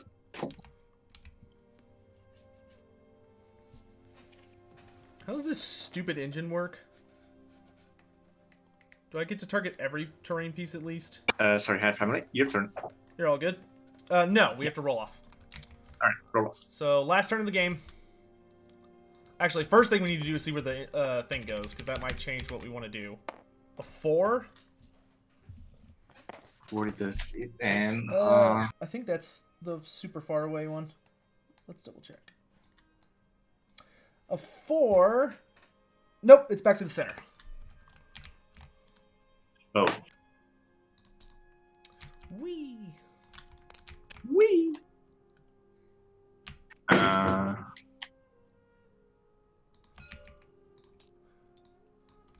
Those will be interesting. All right, so roll off to see who goes first. 3. All right. 2. I get to decide. All right, so if I let you have it, if I let you go first, you would get 1 victory point, but We it's would tie. very, very likely that you would kill. Actually, no, you wouldn't. You would not be able to kill my Starseer because you'd have to babysit. No, I could, wouldn't I? Because they. Well, I guess they could pile in. So if they piled in 3 inches towards the objective, then you'd be able to take it, and then you can move the Frost Lord to kill me. So I need to go first. Yeah. All right, so I get a command point. This is where spells actually can just. Yeah. Then delete I the generate game. another command point on a 4-up. Nope. Another command point on a 5-up. Nope. All right, I'm gonna fire an arcane bolt at your Frost Lord. All right. From the Starseer or Star Priest? Yeah, Starseer. All right. That Goes on. will go off on a 5. So You have +1 to casting from Arcane, Yep. and but I doesn't just the Starseer have +1 by default? he might, but you only need a 5 for arcane bolt, so it goes off. Oh, yeah, it goes off. All right, so roll the d3. Oh, no, No, it's just one. It's just a Come on. flat mortal. Oh! All right, so you got one wound left. Yeah. All right, movement phase. Oh, wait, no. Realm Shaper Engine. I can actually use it. What is this fucking... Oh, this is bad. I am within 3 inches of a terrain piece. From the very corner. All right, oh, so this is gonna be bad. I can pick one terrain feature anywhere on the battlefield and roll for every model within 3 inches. Or every enemy unit within 3 inches. So, It's either the engine or the terrain deer. You get 1 unit from each. You get either the Realm Shaper engine or the damn terrain. Depends on what you want. I to would evaporate. rather try and kill the Mournfangs normally. So I'm going to go for the Frost Lord. This hurts him on a 2-up. And it does D3 mortal wounds. 1. Okay. Fucking Christ. Stressful. This is... Come on. Come on. Come on. Yes! Alright, so once again, I have yet to have a single game where that does anything. Alright, so that did nothing. Movement phase. We're going to move the Starseer. Where is he? What's his movement? He has a 5-inch move. So he's going to move 5.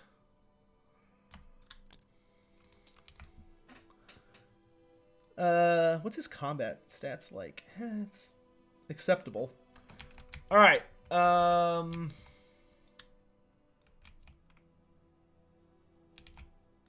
wait, I never cast a spell with my Star Priest. I need to do that real quick. I want to give -1 to hit again to the Mournfangs. All right. Goes off. Wait, no, it doesn't. I needed higher than that. Nope, I need higher than that, so that's gone. Just consolation, by the way. You haven't chosen one. Maybe it goes off on a 6? Yeah, I would. Yeah. Just barely. I need to be better about that. I need to remember to do that at the start. Alright, shooting. Putting everything into the Frost Lord. So I'm going to start, and this is my best chance to do damage. So I'm going to use my last command point for the shooting buff on the Starseer. He needs 3s to hit, and the Star Priest... The Star Priest is going to give the poison to the Starseer. Good. Okay, he hits with both. Oh, come on! What the fuck? Oh, that was so close.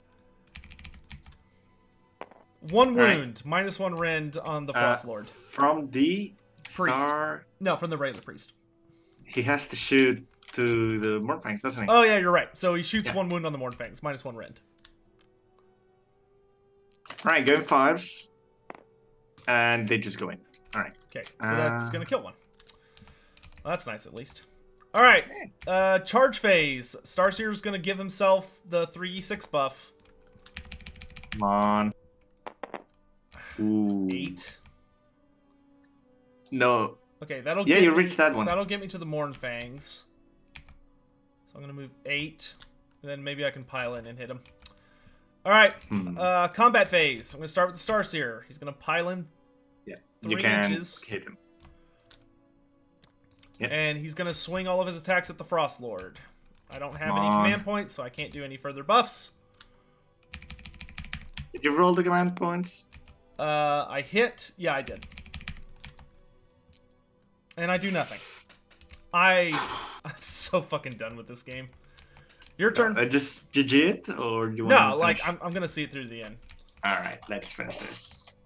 Do you have anything else? No, I'm done.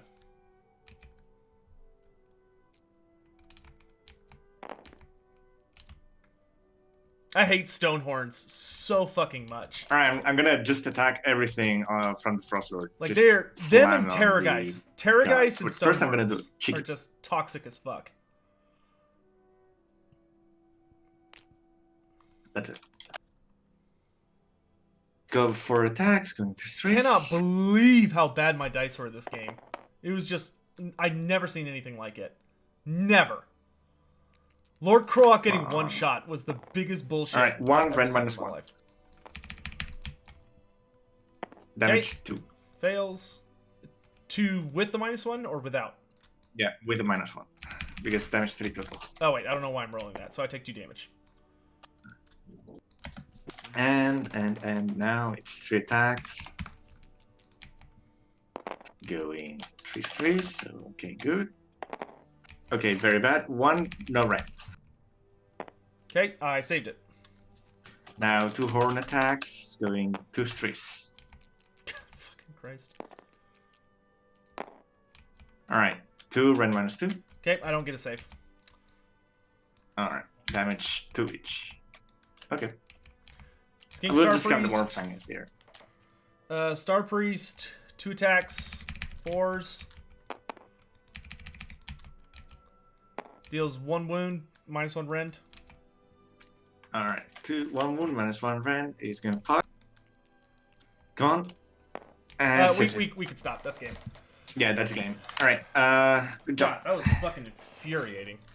I've never had that bad of dice in my fucking entire life. The Skink Starseer shot 5 phases and never did 3s, 2 attacks every shooting phase. Never did a single one. Never. Yeah, that was Fucking an atrocious abysmal. slug. Oh my god, what a frustrating game. Interesting, but I can't can't even use that for like data. Fuck this game. I apologize. That's not your fault. It's just how it goes sometimes. Yeah, still though, like. Alright, well, that was a total waste of my life, but it happens sometimes. And you know what? I would rather this happen now than like in a tournament game. That's always the mindset I try and take with shit games, is that it's always better, always, to have a shit game in a casual match than in a long match. But yeah, dice just totally fucked me. We got the worst realm, which is your fault, chat.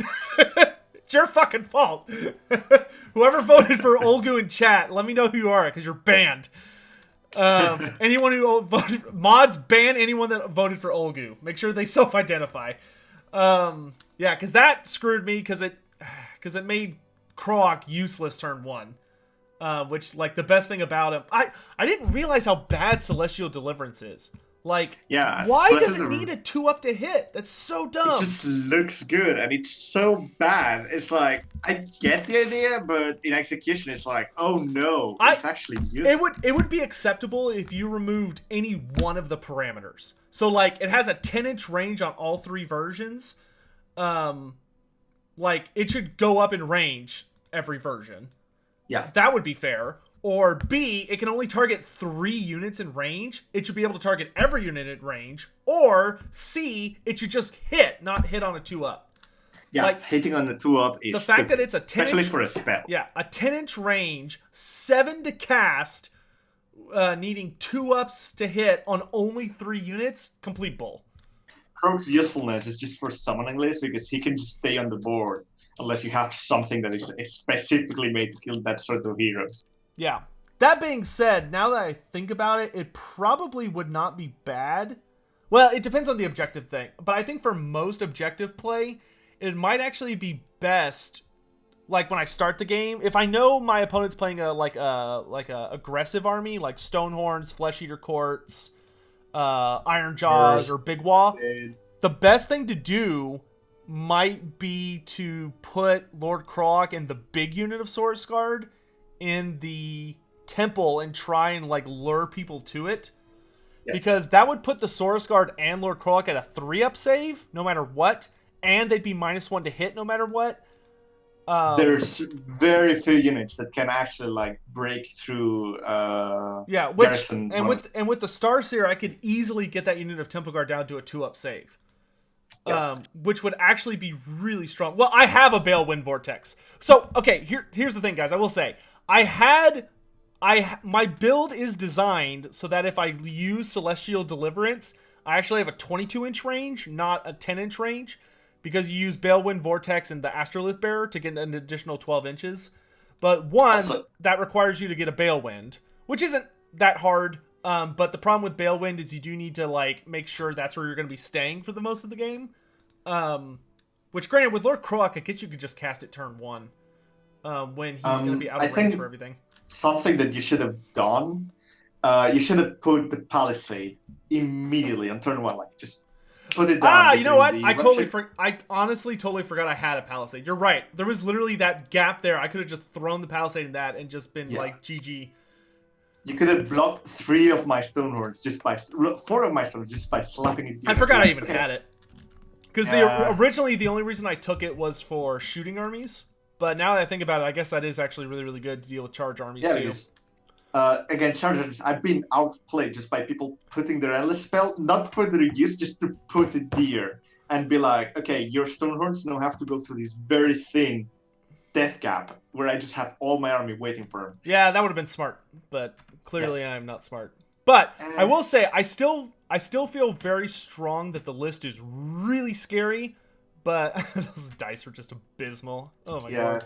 I think that the list is super good. I think that the Croxigors are like the vertebrae. Man, they honestly overperform, in my opinion. They cleaned the board just by existing. Like you had the Stars Guard taking wounds, which is okay. They're just screen, but the Croxigors were just cleaning the. Like, I honestly almost wonder if I should try and fit in a second. Well, honestly, I think 1 unit's fine. I think going 2 units might be too much because they are kind of expensive. Thing is, like, I think that you would get a lot more use of it if you went like you had your unit of Saurus and a unit of Croxigors behind, and then flanking you had the unit of Skinks you have with the throwers, and them with another unit of small 3 Croxigors flanking, and just pressure the flank.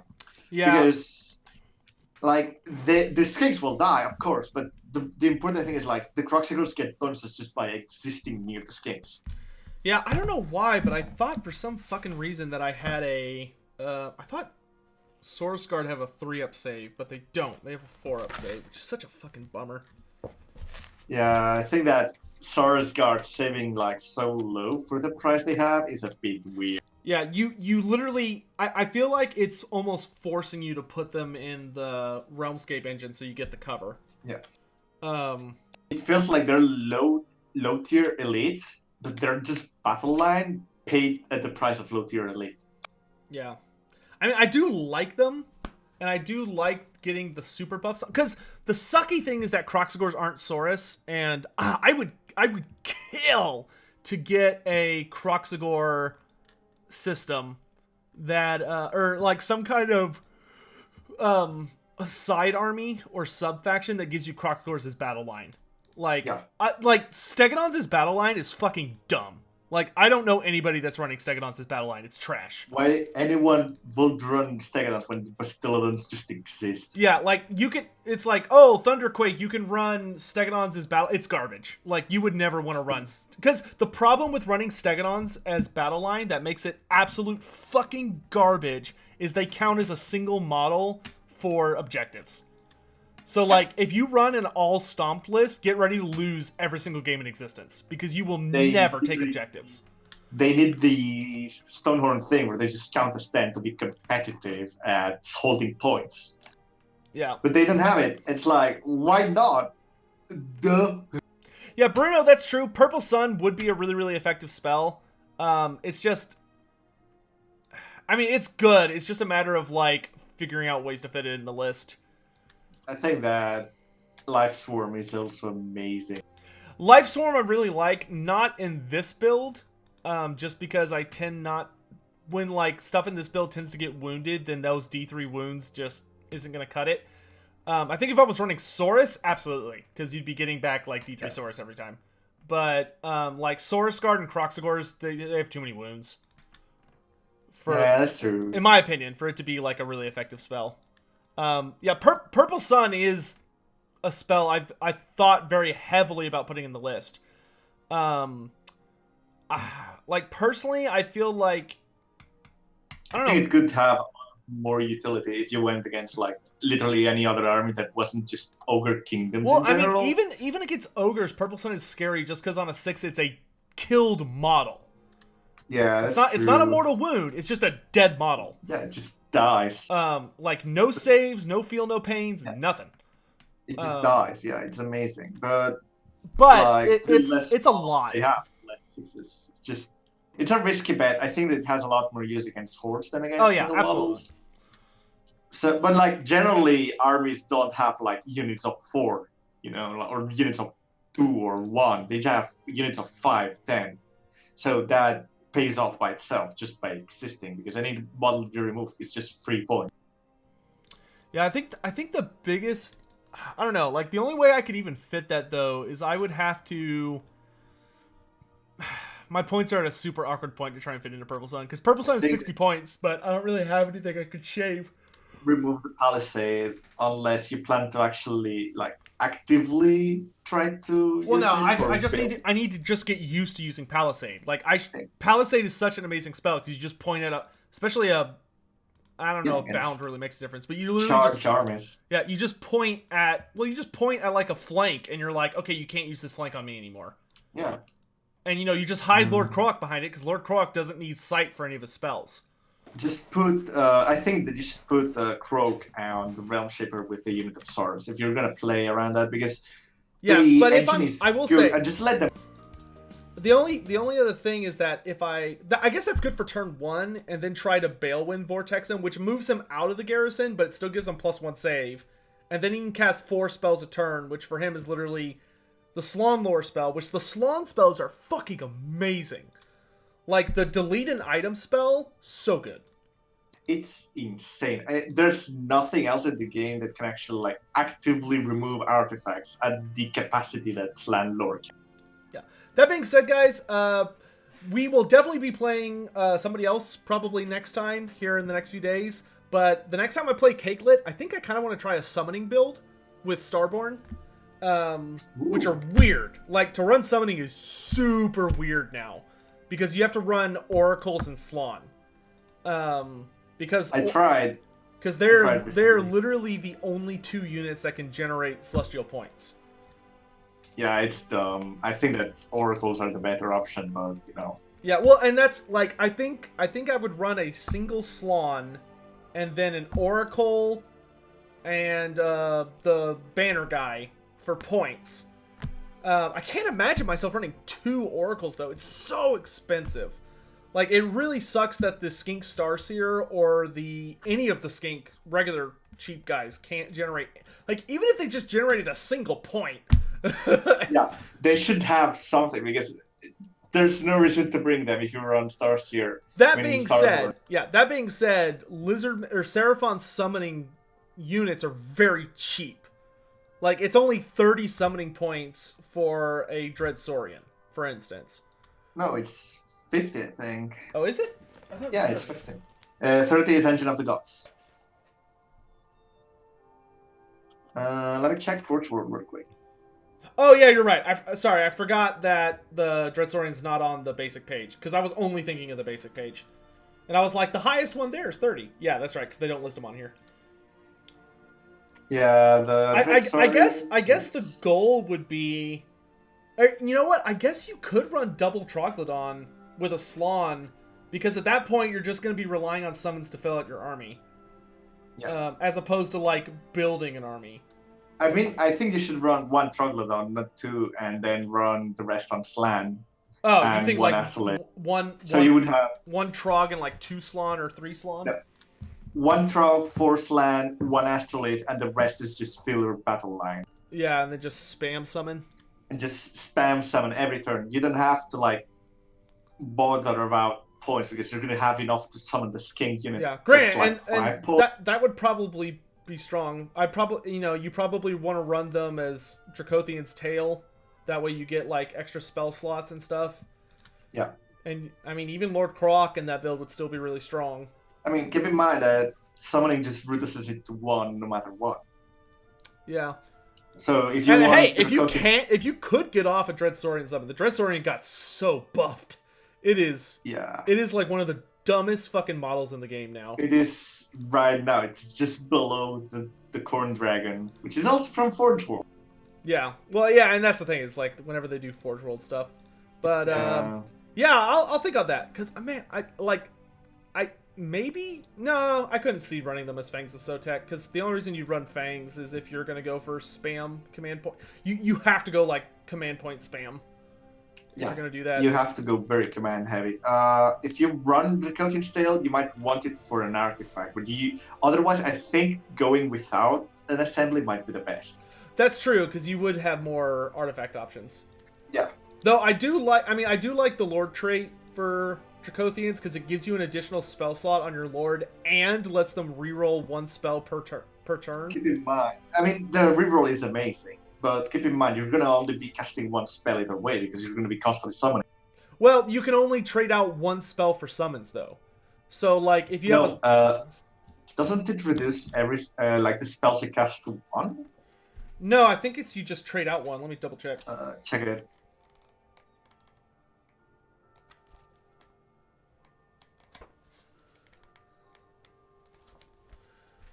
Let's see. Yeah, no, it reduces the number of spells you can cast by one. So Slaawn can generate D3 points per Slaawn and still cast 2 spells. Okay, that's actually very good. So if you run that, you would still get 3 spells on your big Slaawn and get a reroll. I think Dracothian's Tale would be the way to go.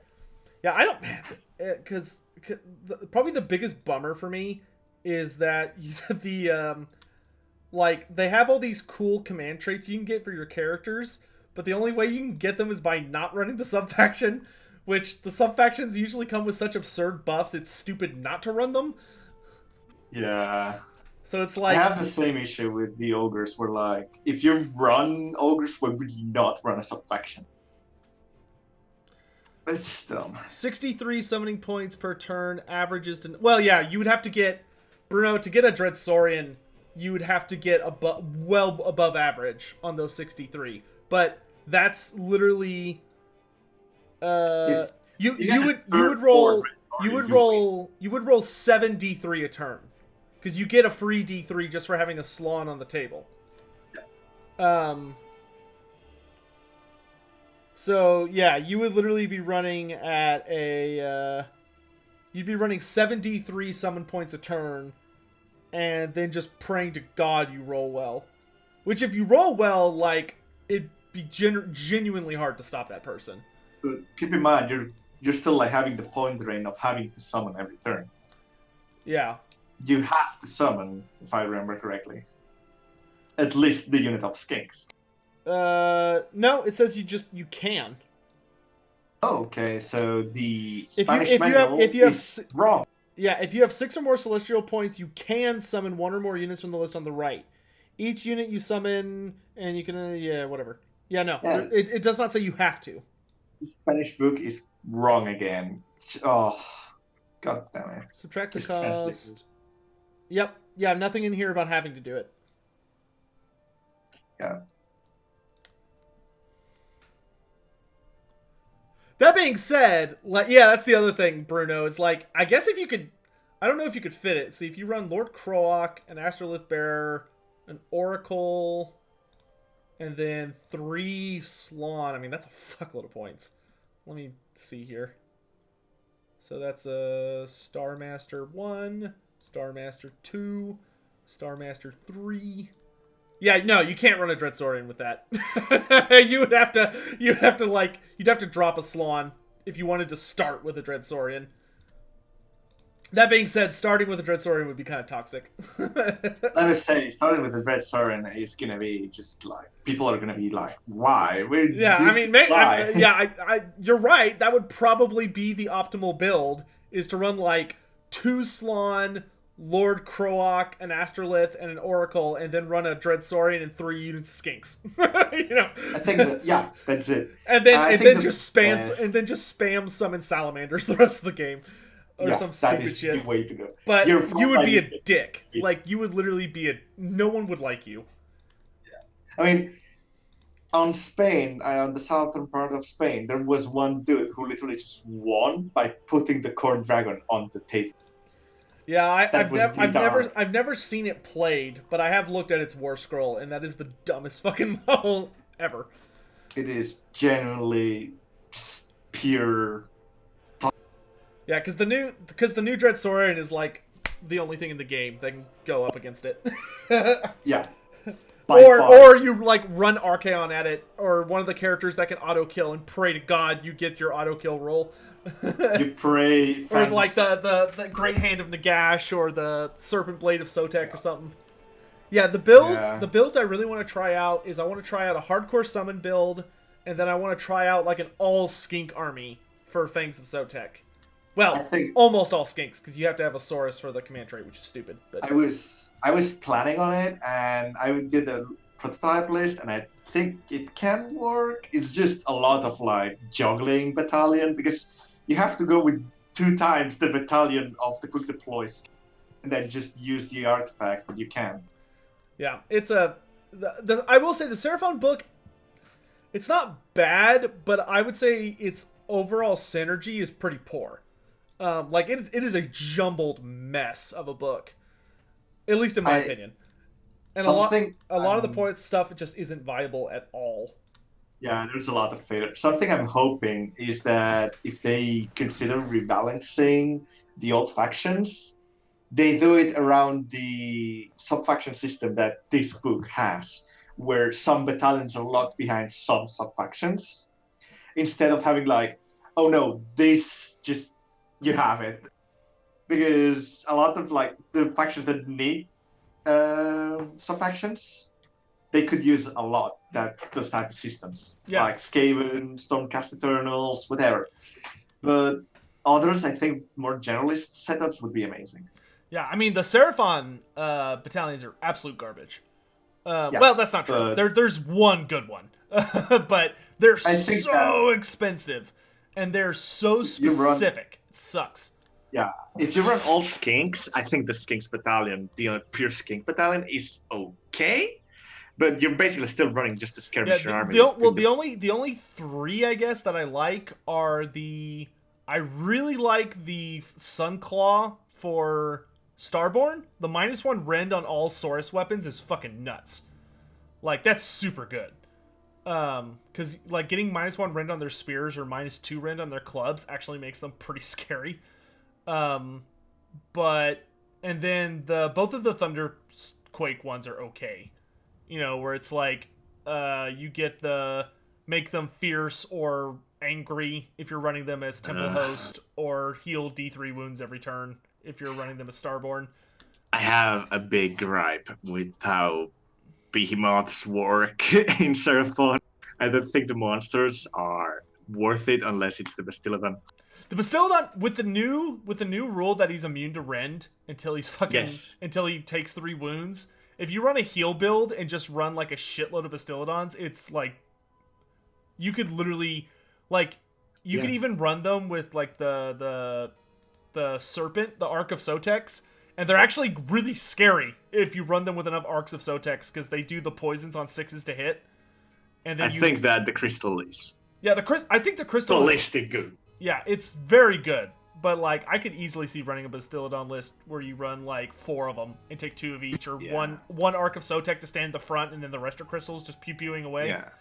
And then 1 arc and 3 crystals. And you just take them. You just take them as Thunder, Thunderquake with Thunderous Herd, so that they got +2 wounds. You get +2 wounds. You can shoot twice per turn with the lasers. Yep. And you get fucking you get the buff that lets them like run and shoot and like reroll or some bullshit, whatever it is. Anyway, thanks all so much for watching. I'm gonna go ahead and turn this off, and I'll probably be back later with like Vermintide or something just to blow off some steam. But I'll catch you guys later. See you guys.